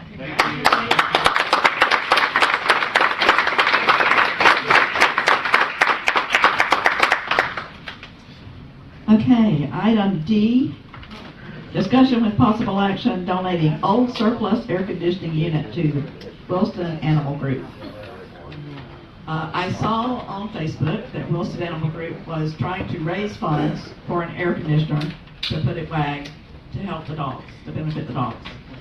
It also came to my attention because of staff who told me that we have, yes, thank you, that we have 2 or 3 huge air conditioners that came from the old City Hall. 2, thank you. 2 air conditioning units that came from the old City Hall, one of which was only like 1.5 to 2 years old at the time it was taken away and put in storage. And this is for discussion. How do y'all feel about giving WAG one of those that's just sitting in storage at the moment? May I make a comment? Absolutely. Oh, thank you so much. For everybody's information on the council, during the last horrible heat wave, our fire department gave fans to WAG to try to stop those poor animals from dying of heat exhaustion. They are raising the funds to try to, they still have to put them in. Yeah. They're not free, but their organization is doing a lot for the animals, and our fire department, thank you, Chief. He stepped up. I called him and I said, you know, these dogs are in inhumane conditions here, and he was kind enough to let the firefighters sweat and give the fans to the dogs. So if you would see it within your heart, I think this is a worthwhile choice to make. Thank you. Chief Rolls. Council President, I believe those air conditioning units belong to the police department. Am I right, Donald? No, sir. And I'm giving them away. They belong to the old City Hall. Not Donald. Oh, yeah, Donald. they were going to be used upstairs Thank in the you. police department, but you decided not to build out. Yeah. That's exactly right. Thank you, ma'am. And I approve, They I don't So approve they donating. came to them by way of the police department. I approve donating them. And this is just for discussion tonight to see if you are even inclined to do that. If you are, we have sent the specs on those units to them to see if they can work for them. Obviously, it's the outside compressor. We believe that the inside, all right, what's the inside called? Help me with that. Has a word too. Air handler. Air handler. Oh, so good. Okay, the inside air handler part, we believe that we have one of those as well. So they would have the inside and the outside part that would make it function. They would have to do, as the mayor said, all the installation on their own, if the units will work for them. So that is my question is, are you interested in us pursuing that, or do you want us to just keep them in storage? What else would we do? They've been in storage for 3 years. They're sitting and storing, Yeah. storage. I say, let's do it. It's a good gesture and. I believe it is. Needed. I think they do. All right, so we'll bring that back to you once we find out that they want them for sure. But we'll head that direction with your approval. Consensus. All right. Item E, discussion with possible action, room for the Central Florida Community Action Agency. This is Mr. Barber and Ms. Seawright. I did see her come in. Yes, there you are. And we asked you to attend tonight so that you could give us a little information about your organization, how you would help the residents of the city of Williston. This is something that I mentioned a little bit earlier that helps with utility bills as well as other things. Really in need, as we all are. Ms. Seawright, go ahead. So, Madam President, Mayor Goodman, and all council members, I want to thank you again for having me here. I am Stephanie Seawright, and I'm the Chief Operations Officer for the Central Florida Community Action Agency. Many of you were here when I came earlier this year to give a full presentation on what we do. We are the poverty reduction association assigned by the state of Florida here. We cover 3 counties, Marion, Levy, and Alachua County. And we've been affectionately known for now, which I'm trying to change, as the light bill people. That's how most people know us, because we do provide for low to moderately income persons. We pay their light bills. That's it. That's just one of the many services the Central Florida Community Action Agency has. Also, one of the things that we would like to see the programs increase here in Levy County specifically is our Weatherization Program.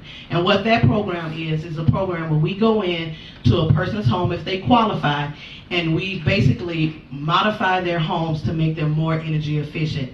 Like one of the citizens stated earlier, we reinforce windows, we change our doors, we give you a new HVAC system if it's needed, we do duct work, we pretty much do most of the inside work inside the home in order to make it, like I said, energy efficient. We have been seeking out space to beef up our services, not just in Levy County, because we do have an office in Levy County in Chiefland. However, the need in Williston has increased so much that we don't have a base here to come and at least meet with clients or take applications or have community meetings with those persons. And so we had reached out to the city of Williston to see if there was any way we can, in a partnership, come up with a way for us to have some type of space to do some of the work that we do here in Williston. Thank you, Mrs. Seawright. And Council, I just wanted to mention that this is something that has been brought up in previous meetings, and the staff has really tried to listen to the citizens and, what can we do, that was asked tonight, to mitigate some of the issues and further facilitate some of our lower income to middle and moderate income folks to come in here and meet with someone and get the help that they deserve to have. And so this is an opportunity. We believe we have an office space if the council is willing. We have certain people that we could move around and shift, and we'd love to have the agency here in City Hall in one of the main offices right here in the lobby. And we're really looking forward to this as a staff, as an opportunity to, when we can't help, to point them in a direction that maybe there's some assistance there for them. We appreciate you, the staff, pursuing that on our behalf. The question we have tonight, too, is what would your hours be? So we saw that your hours were, 7 to 4:30, something that, so it would be in between 7:30 to 4. 7:30 to 4. 7:30 to 4. Our regular hours are 8 to 5, but we do modify our hours, and we can modify ours here. More than likely, we're still working it out, but more than likely, we will have someone always in the office from 2 to 3 days a week. Okay. On the other days, if it's not an actual person that's doing the service, and it'll probably be myself or someone else, as we roll out the Weatherization Program. So we'll use it as also as our home-based office as well for for this area. And obviously, certain times of the month are more. The need is more. Yeah, usually, for paying light bills, it's every day. As if you've been watching the news and stuff, we've had several outreaches in Levy County. We've had several in all of our other counties, and we've always had to turn people away, unfortunately, at those outreaches. We tend to have them come on. You can apply online. We don't necessarily see clients in the office every day. They can apply online, but if there's something that we do have those persons, the handicapped, those type of persons who may need a translator, we do have them come into the office. But right now, we've moved all of our applications, with the exception of Weatherization, online, where you can apply online. And usually it's just us following up with persons, getting calls out, setting up outreaches, those type of things. And for Weatherization, that application is not online. It's online for you to download and fill out, and then there's documents you give us. But you can't apply online for Weatherization because it's a different type of finance. And I understand there'll be some kind of an agreement. Yes, ma'am. So our desire, if the council is agreeable, is to draft an agreement, a contract, and to present it to the council, kind of like a lease, similar to that, and make sure that both sides are happy with the conditions and move forward from there. Okay, I did hear that they needed your own phone line. Yes. which we can provide. A dedicated phone line. Okay, and I am told that the phone line is around $25 a month. Yes, ma'am. That's what I was told, that a dedicated phone line, that we can definitely do it, but that it would be an extra $25 a month. So we'll bring that back to you if you're so inclined. And That's that- what we're trying to do, is get consensus. Madam President, that phone line has to be dedicated because that's one of our mandates from the state of Florida. Perfect. That we, even though we co-locate sometimes, but we have to have our own phone line. Works for us. I've been told that it is possible. Mrs. Seawright, how often will you be occupying the office? 3 days a week?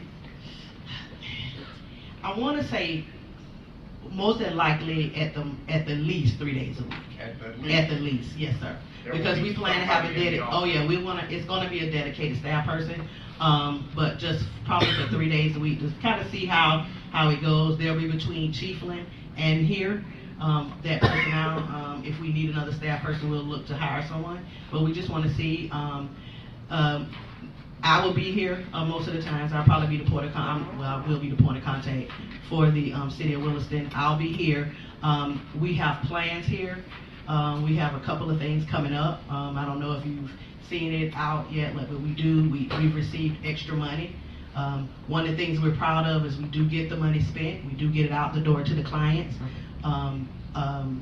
And one of the things is when that type of things happens, that sometimes if other agencies have surplus, we were eligible for that surplus from the other state organizations. So we have an additional $400,000 that we'll be spending in the next 30 days. Okay. So we did put out an application that is not for light bill services because we already have enough for that. But it's for, we're going to be doing like gift baskets for those who apply, which will have money, Visa cards, food cards, home, like a nice little basket that we'll be giving to the citizens of all our, and so we've already put that out. So I know we've already gotten some persons who, we've gotten applicants already to receive that. Okay. So, little things come up, and we want to make sure, since I've been here, this is my 3rd year with the agency, we had a need, I felt there was a need, we need to build up our agency's footprint here. I've noticed that we get a lot more participants from the Williston area, probably because the population is probably a little bigger enough. And so there's just a lot of things to do. We don't get a lot of applicants here overall in the weatherization, and that's a really big program, and we really want to make sure we get in and help some of these people take care of their homes. And so we have that kind of stuff. There's some things we want to do with some of the ministers here. So we've got a couple of programs that we want to run to help the pastors with their parishioners, because a lot of times we realize that we haven't done a good job of getting that information to that group of people who has that population of people right there that they're serving. I think one of the pastors was here and talked about it. So we're in a place now where we can do more here. Okay, well, I think I heard consensus from this group. So we will bring, if you will work with Mr. Barber to bring us an example to look at for the lease for the rent. Yes, ma'am. We'll go from there, most likely in our next council meeting, which is in 2 weeks. Okay, thank you. Get it done by then. Mr. Mitt.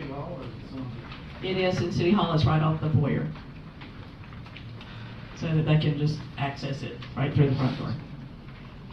Okay, item F is discussion with possible action, Southwest 4th Street, Southwest 8th Street, improvements. Mr. Barber. Yes, ma'am. So we had, at a previous meeting, we had many residents come in and talk about the right-of-ways, the easements, the concerns on Southwest 4th Street and Southwest 8th Ave. Councilor Cox and Mayor Goodman were gracious enough to get some of the residents and local residents from that particular 2 streets. They were with us at a meeting. They discussed their concerns. We had one of the city engineers, Mr. Walt Nickel, that was there, and the staff really took a hard look at what are the next steps for council to understand, how do we move forward? How do we begin to fix this? And so the first step really is getting surveying and getting the engineers involved to come up with some solutions. And so that's what Wright Pierce has done. They've provided a quote to study and provide the recommendations on these proceedings, and I will allow either Mr. Dennis Davis or Mr. Walt Nickel to continue with this subject. Thank you, Donald. Walt Nickel with Wright Pierce. Thank you. I appreciate the time. I want to explain what we need to do here. As Donald has mentioned, people have been concerned about the condition of the road.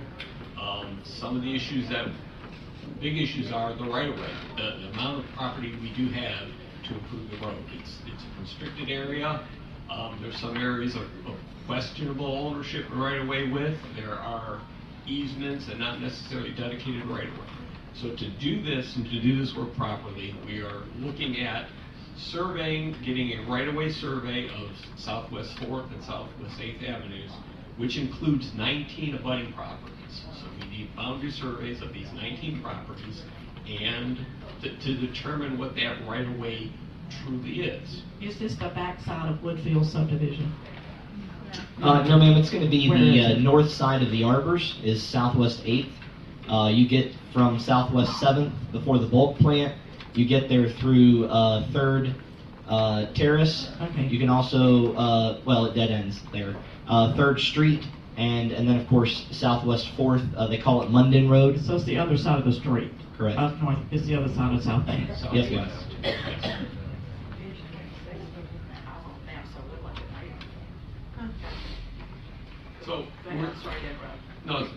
So we're be conducting those surveys to definitively determine what the right-of-way is, and in addition to that, we do know there's a shortfall of right-of-way, so property would need to be obtained in some way or somehow. So we'll do some conceptual designs, determine what that is.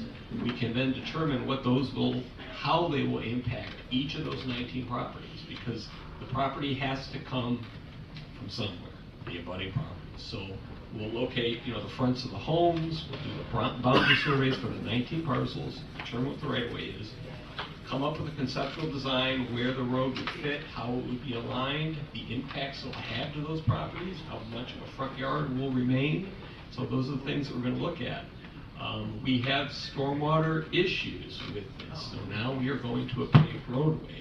There are provisions under the environmental resource permits with the Water Management District for dirt to pave exceptions. We're in a very gray area here now with the millings that were put down. It's been partially paved, so we're not confident to tell you now that you would get an exception with that. So we'll be meeting with the Water Management District to go over this is what we want to do and what rules are going to be applied, because if they're going to hold us to the current standards, we're going to need room for stormwater management, water quality treatment. In addition to that, your utility staff, they need to upgrade the water main that is there, so we'll be providing corridors for the water mains and new sanitary sewers and upgrades and make it a proper right. So that's what we're going to be doing in that. So it's the first steps, it's supplemental design.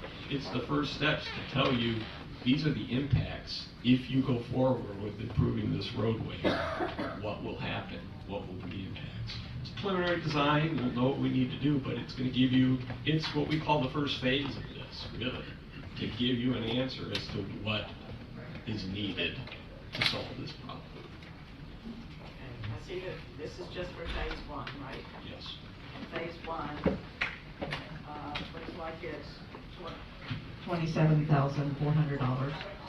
And that's just for the boundary survey and the design. The preliminary conceptual design, the meetings with the Water Management District, Right. Cost estimates that will go with that. We'll give you some cost estimates on what the construction dollars are going to be. We're going to have a plot of what property will need to be acquired. And there's a dialogue that we will be having with you as that process goes. So most of the residents in that area are on board with this? They know the property needs to come in order for the road to be built in the right of way? No. Okay, that's what I'm worried about, spending money and them not knowing. There were a number of the residents that were there at our meeting. It was more of an impromptu.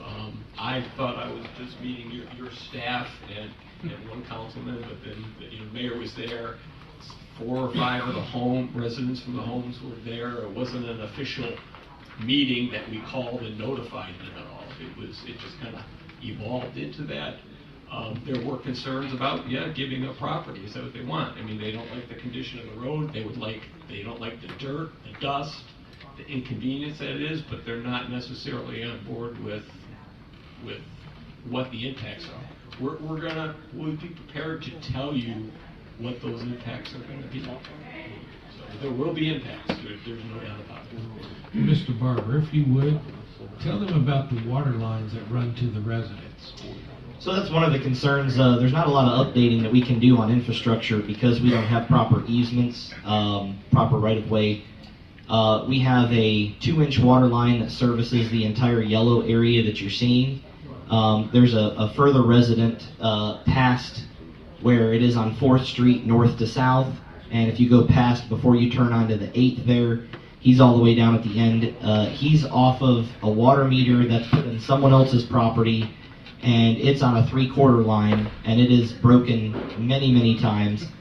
Our issue is the same as other streets that we've talked about, like behind Crabtree, once again also a few weeks ago. We just can't make these improvements when there's not the proper space to do it. And so what Wright Pierce is offering is that before we can come up with a solution, we really have to understand the problem. So if the residents wish to see some sort of solution presented, this is a necessary first step to get there. We have a desire, obviously, we've made some changes to power, we've made some changes to the gas, but as far as the water and the wastewater and the stormwater, there's a lot of work to be done, and that work cannot proceed without some sort of legal understanding of how to move forward.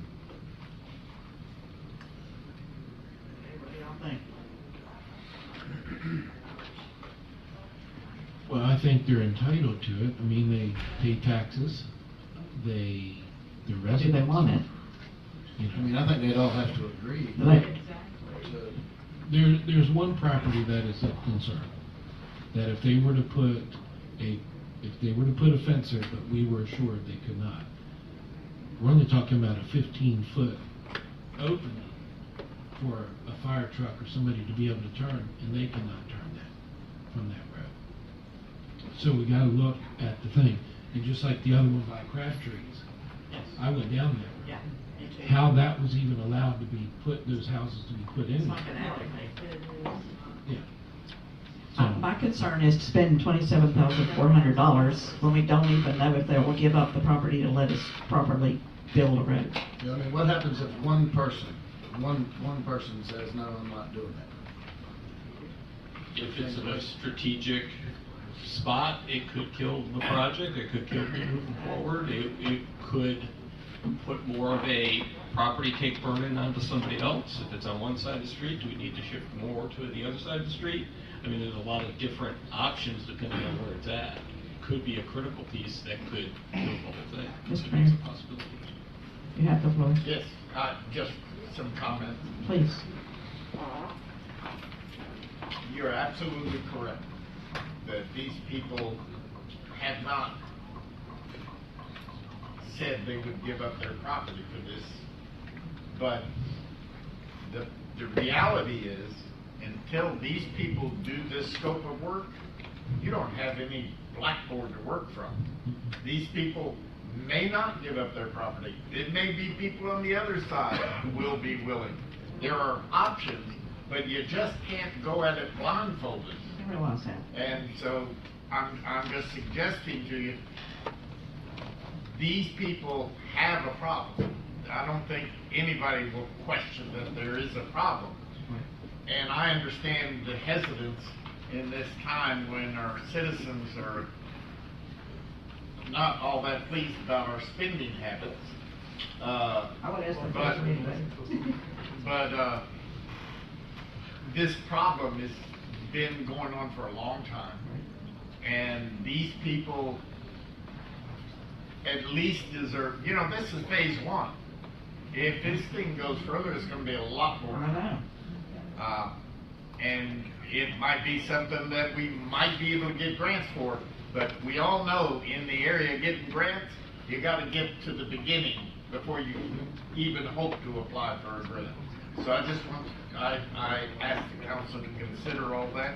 I have no comment on it, just giving you comments for consideration. Thank you. Thank you.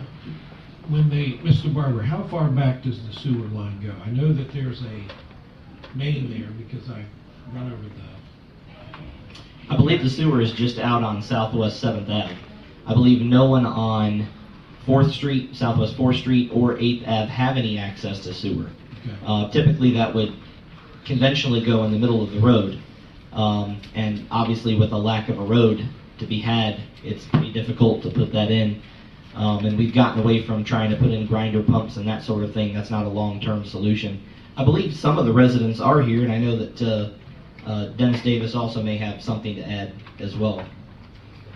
Yes, Dennis Davis. I was just going to actually say what the mayor said, is Ms. Jones, is that, you know, until we do this preliminary work, it's hard to go back to the residents and say, hey, are you willing to give up something, when we don't know what the answer is to, you know, what do we need? And so I think this is a good first step into defining what the problem is, really, so that we can, everybody can understand what it needs moving forward. Okay. I do know that I've been down that road, and it is hard. I don't know how a fire truck could get around that bumper can. You can't. It's impossible. It's just crazy. So, in all honesty, if you driving down 7th, if you don't realize it, you don't even know there's a road there. Because anytime there's a new driver for trash pickup, right on by. They don't even realize it. But they do have gas there. So, at some point, all that was opened and the residents do have that. But when the ditch was open, they didn't go the rest of the way to, get the other stuff. But I agree with them. If we don't take that first step, we don't know where. I can add, the conditions that we're working in there are a bit unique with the unknown right-of-way that we're there, and that adds to the complexity of this. There is discrepancy into what is city right-of-way, what is an easement, what the widths are.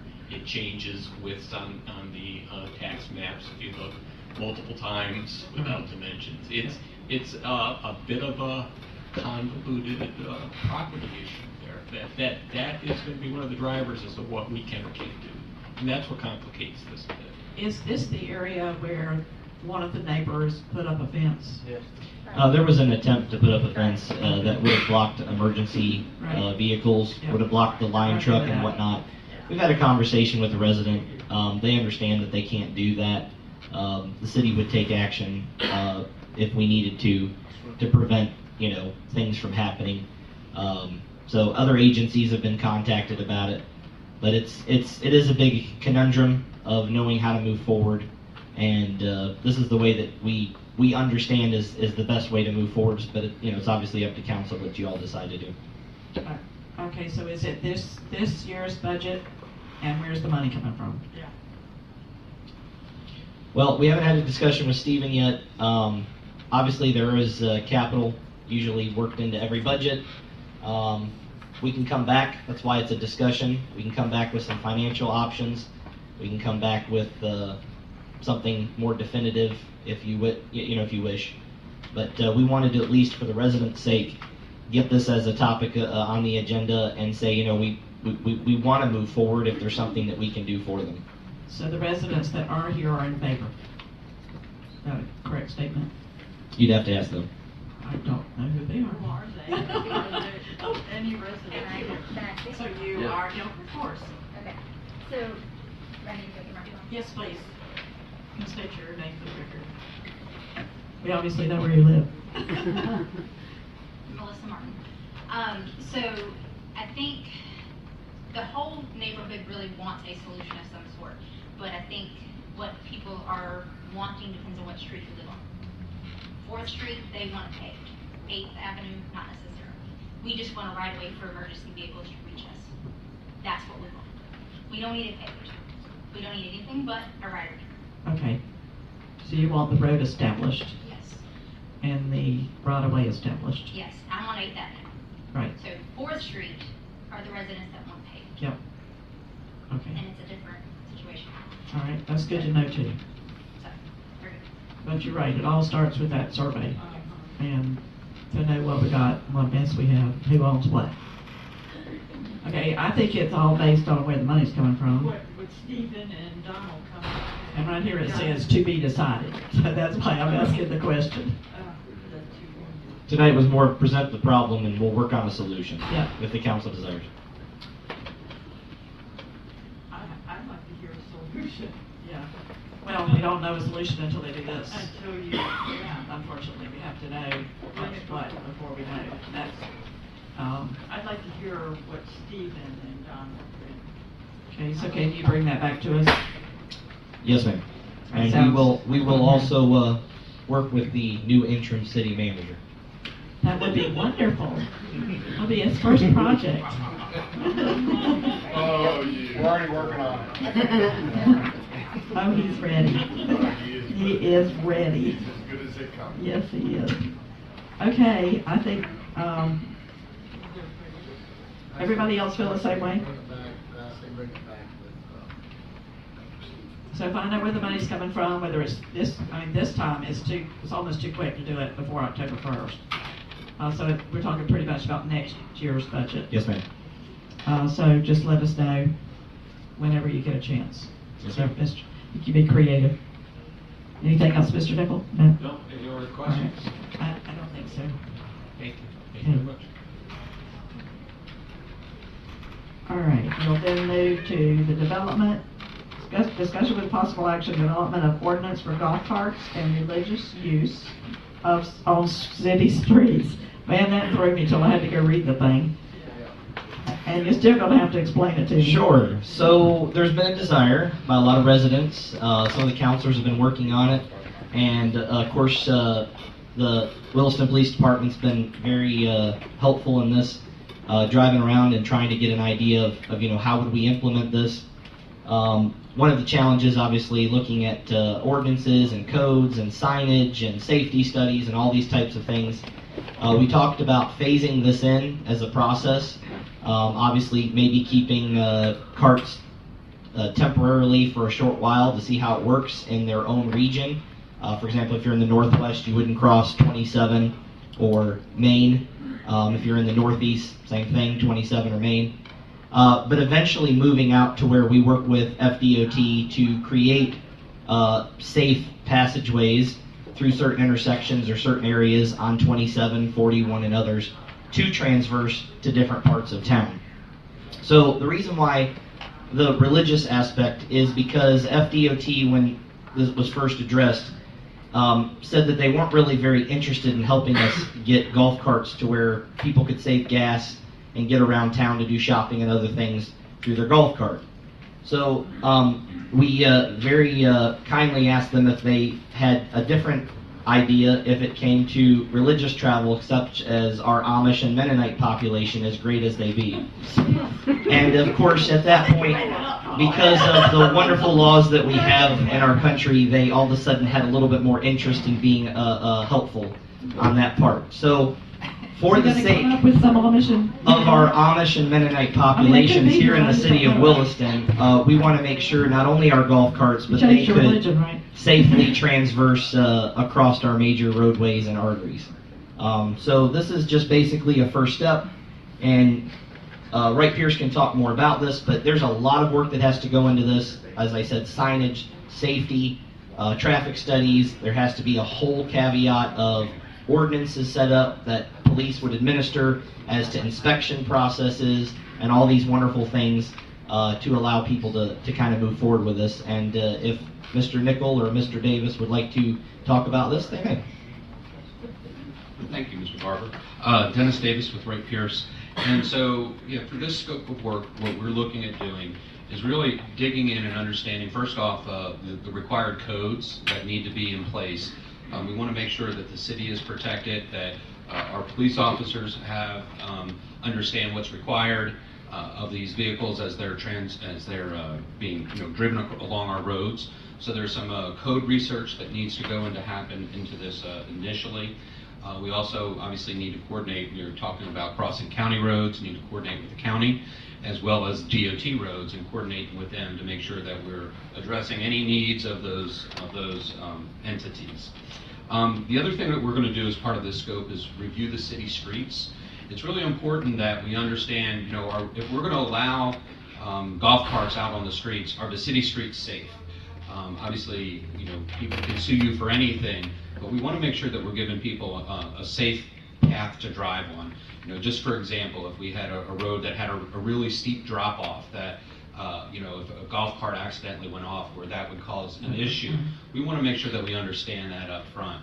And so we would review the city streets. The city has put together a map of the proposed areas where the golf carts would be allowed to go. So we would review those, and we would look at then the signage and markings that have to go in to properly, identify where those golf carts are going to be and how they would, how we would communicate that to the other drivers that are out there in the roads also. And then ultimately, we would develop an ordinance. You need to have an ordinance in place to allow this, something that your police officers can rely back on if people aren't doing what they're supposed to do. So we would get into that ordinance and then come up with recommended improvements also for the road. So we give you a report on what needed to be done there, as well as identifying all of the signage. So that really puts together a comprehensive package of what needs to be done. In talking through this, there are things that staff could potentially do on this, but in order to do this the right way, all of these tasks need to be done, and it's just a matter of who does that. Is it ratepayers, or is there some shared responsibility of some of this work? And obviously, we'd be absolutely fine working with staff if there was some amount of it that they wanted to do also. And could it be phased in so that we just do the quadrants to begin with, or you have to do the whole thing before we even start that? Well, I don't see any advantage in doing the quadrants or whatever. We need to come up with an ordinance that is sound no matter what. Well, I agree, but I think it will take forever to get the state to help us. Yeah. Yeah, the one thing we had talked, myself and Donald, of some phasing with the crossing of the county and state roads. You could work in a neighborhood basis, because that's really more under your control, but then once you start getting where the network crosses county and state roads, then we need to get in with the DOT. Right. And so that could be a phase. You still need the entire ordinance, but the implementation of it could be done in phases, because there are some unique things dealing with the county and the state that we're going to have to get their approvals. Right. I just think it was going to drag out for a year, too, if we don't just do the quadrants and go and then phase it in as we go. Yeah. The ordinance, ultimately, we have to develop the ordinance, Sure. But yeah, absolutely. I wanted to mention with House Bill 53, for example, the Wright Pierce worked with us. They gave us a price, and there was a massive discount on both the stormwater and the other element of House Bill. I think it was wastewater, wasn't it?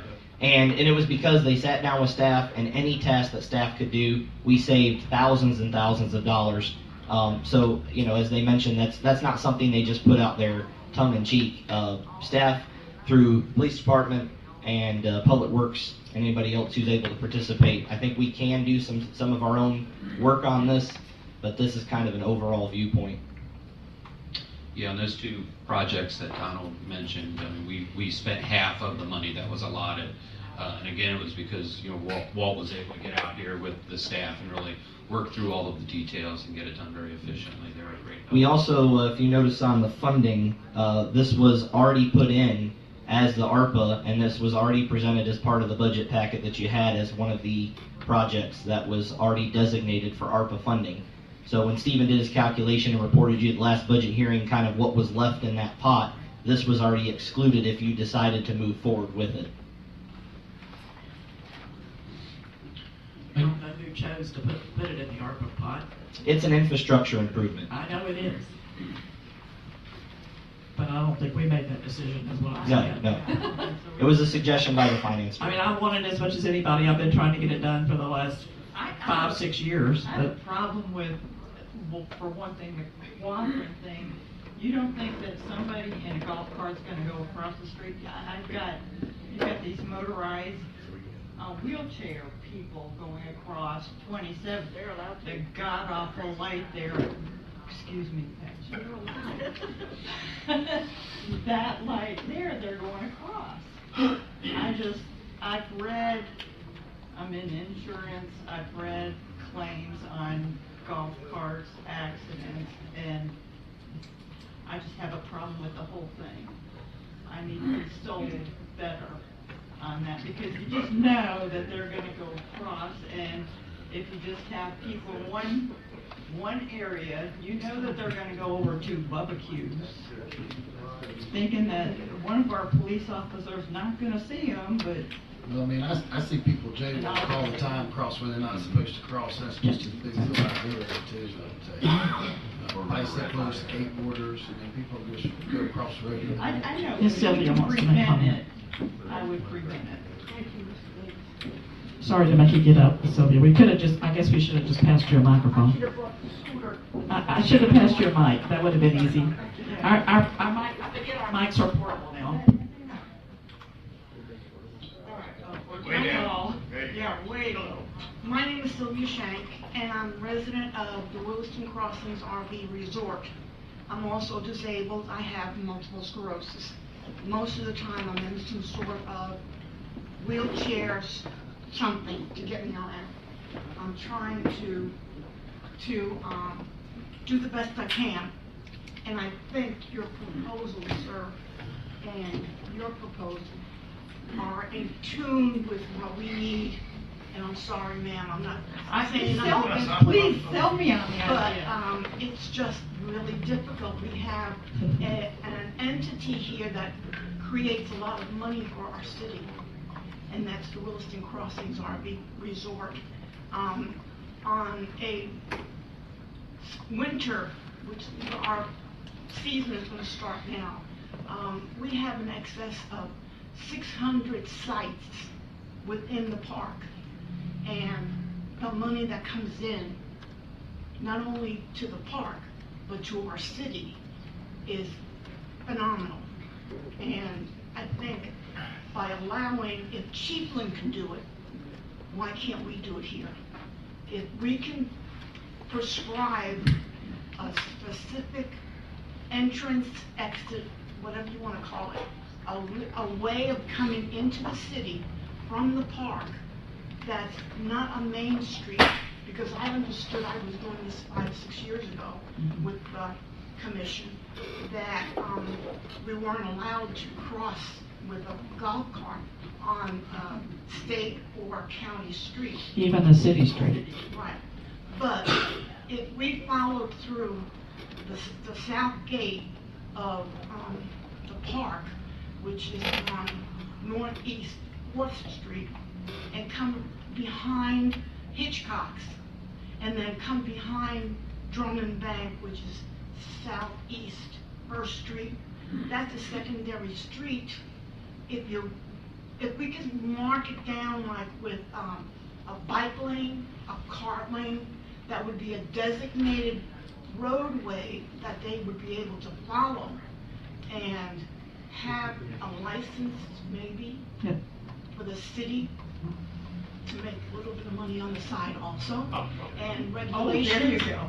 You know, Not to pay for the inspection, that's what that would be for. It'd just be a I decal. mean, you know, we need lights, we need a horn. Right. I mean, we just can't go with a stupid four-wheeler. Right. It's not gonna work. Yeah, no four-wheelers. We're talking golf carts here. Yeah, and so, I for one, think that it would be a great thing, and just phasing it in, as she was just saying, that would be a step into the right direction, I think. Thank you for your time. Thank you, Ms. Sylvia. I get to. Mr. Bullock? Yeah, I mean, I was gonna say, as far as other things it does, I mean, it gets more of the elderly people out of the house and active and moving. The crime, I got several friends that's had vehicles broken into. I mean, you just got people driving around, it's gonna help keep all kinds of stuff down like that. So I think it would be good to jump in and drive to eat dinner. That's my I've had several residents from the Williston Crossings, come over to Ace, and I actually get the luxury of talking with them when they're from out of town and stuff. Several that I've talked to are willing to say, okay, you give us this section right here that we're in. Let us go to Hitchcock's, this and that. They're willing to take a block to start with.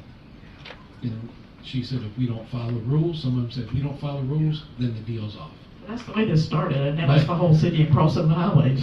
But their golf carts generally have lights, blinkers, brake lights, and everything to it. So, I would say that let's do that. Let's start with one corner for them. Let's use them because, these people travel around to different RV parks, I'm sure.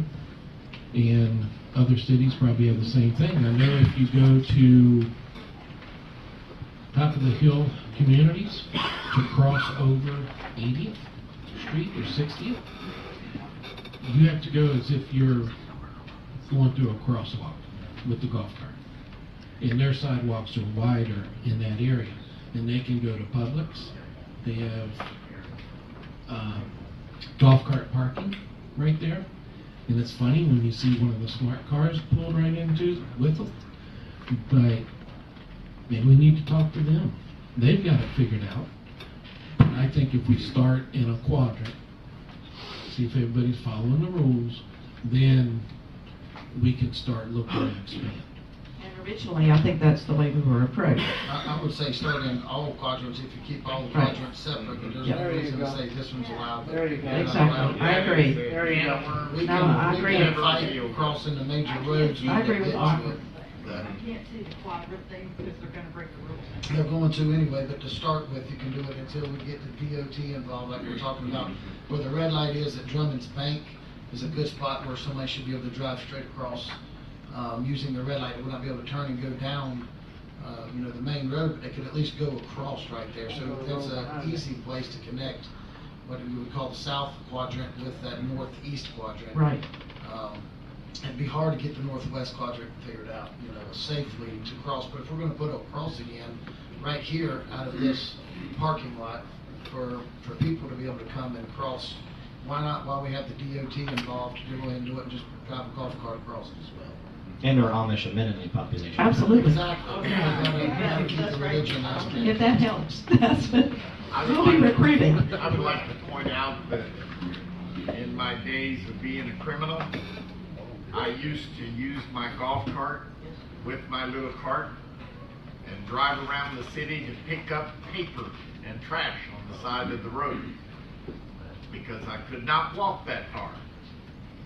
And our former chief of police actually developed the point of calling my wife and asking her to tell him when I'm going out to pick up trash on the side of the road so he can arrest me. This is the point. We're a small community, in a gas-starving country. To say to a mother that she can't use a golf cart to take her children to the park just doesn't feel right. Instead, load them up into that car, spin the gas and do the pollution to take your kids down to the park. Well, not to mention wear and tear from the vehicles on top of it. The point is, reasonable people can use these things correctly. Unreasonable people will always break the law. And I was one of them. You take their license away if they go across it and not supposed to. Lawbreakers. I just can't see the quadrant because they're gonna be tempted to go to the next one. Just take their decal away. Mr. Witt. I would do the whole thing before I did this part. If you will, come over here. I'm sorry. Oh, that'll work. There you go. As a cover chief, and I know what happened, because that was an issue several years back. They don't allow those golf carts to cross major U.S. highways, even with an intersection, but they can drive around prescribed areas that don't cross major U.S. highways or state highways. So that's how it works over there. That's the way we should start, I believe. Right. And yes, when we can get it worked out with DOT, that we can go across in 3 years from now, then obviously we want to do that. Or however long it takes. Y'all may be really good. You may get it done in 6 months. But I would be applauding you if you did. I'll applaud you anyway, but you know. Okay, so Mr. Barber says the $31,000 is already in the budget with the ARPA funds. Is that what we want to spend our ARPA funds on? We are open to donations. Yeah, we are open to donations. We take a lot of donations because this is just phase 1.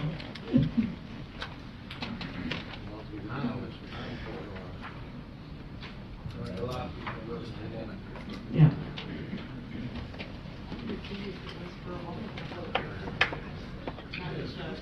It is not quadrants. I want to do all quadrants. There's 3 quadrants. Right. My point was, use the Williston Crossing people in that area to get the funds. Well, all these other people that are standing here tonight, I know they're not in that quadrant. Well, they've been safe drivers for a long time, so they do it elsewhere in other communities because I know they camp. They go camping, and wherever they go camping, they're allowed to drive. So they're already doing it in other places. They just want to be able to do it at home as well. I'm assuming we'll have laws. You got to be 16 in a driver's license and all the good stuff. So. A horn, a turn signal, There's headlights. quite a list, Yes. both in the federal and in state requirements that the golf carts are going to have to add. We'll define it.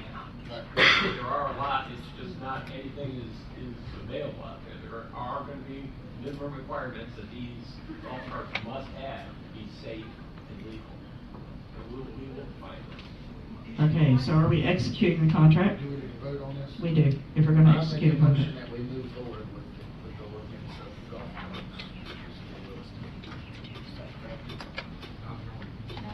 It says with a possible ordinance. Development of an ordinance. I have a motion to develop the ordinance. Second. I have a second. Is there any further discussion from anyone? Thank you, because I asked for it like 8 or 9 years ago. Yes, I've been trying. I really have. We And got I a new was police the chief one who's with not two- against it. 2 little toddlers, and it is. We had a police chief who was adamantly against it. Yeah. Not this one. You're not gonna make her come up to the microphone? No, because she's in the way. So the phase 1. All right. Wait a minute. You're good. We're still discussing. Go ahead. We're discussing, phase 1 would cover what? First thing is to do all the study. What area? Can you guys please use your microphones? The 4 individual quadrants. So Councilman Robinson, there's 6 tasks that this would that this would complete, and every quadrant, northwest, southwest, northeast, southeast, every quadrant in the city would have the appropriate things addressed. As we stated, it wouldn't be immediate to do any kind of intermediate travel. You know, obviously 2 corridors to another corridor, but all 6 tasks that Wright Pierce is proposing would address everything as a whole, would address signage as a whole, would address safety as a whole, and everything, and would have a complete program available for anyone if the council decided to continue at that point and draft an ordinance. And it ends with an ordinance, right? Yes, Thank you, Donald. I got a motion, I believe, but I don't know if I got a second. Is there any further discussion? All in favor of the motion say aye. Aye. All opposed, same sign. Motion carries. We submit your contract or we'll begin. Hey, at least we get claps for something. We couldn't do much for the other. We're working on it though. Okay, so, we'll move now to H, which is resolution 2022-57, a resolution of the City Council of the City of Williston, Florida, to approve the disposal and sale of surplus vehicles. I do not see Mr. Wallace. I'm right Oh. Did I lose that much weight? No, you were here a minute ago. You were not in the room. Hello, Mr. Wallace. I turned sideways. Yes, you did. I faded away. Welcome. Thank you very much. Well, we have, talking with Jonathan Bishop and Donald Barber, we made up a list of surplus vehicles that we had. They've been sitting out at the airport rusting away. Some that we've used for parts, the older white trucks that you see running around. We've taken about all the parts off we can off of those. And we have some tractors and a few other items. And we'd like to go ahead and put them up on public auction to sell, to retrieve them and get some money back out of them before they just totally turn to rust or just salvage. And some of them are salvage, right? So some are for One auction of and them is some strictly One salvage. is strictly The salvage. old derrick truck, Okay, or the chipper truck they call it. got it. Okay, and there are 5 vehicles altogether. Correct? All right. Anybody have any questions for Mr. Wallace? I think everything's at an all-time high right now, ain't it? It is, and you know, we could bring in some pretty good money off of these back into to the city, and it's better for us to have it than let it rust. Absolutely. And you know, I could update my, you know, from the mule and the wagon that I'm riding to town in, and, you know, maybe get a souped-up golf cart. Okay, I'll entertain a motion for resolution 2022-57. I make a motion that we approve resolution -2022-57. Second. Have a motion and a second. Is there any discussion from anyone? All in favor of the motion, say aye. All opposed, same sign. Motion carries. Okay, we'll get this up on public surplus and get it sold. Thank you, Mr. Wallace. Also, on the air conditioners, just let me know what you're gonna do, then I will do a disposal form. We're waiting to see if they meet their specs. Okay. And So, they've got some of the, whoever's doing the job for them is just looking into it. let me know, and I'll get a disposal Thank you very form done. much. Get it out. Thank you.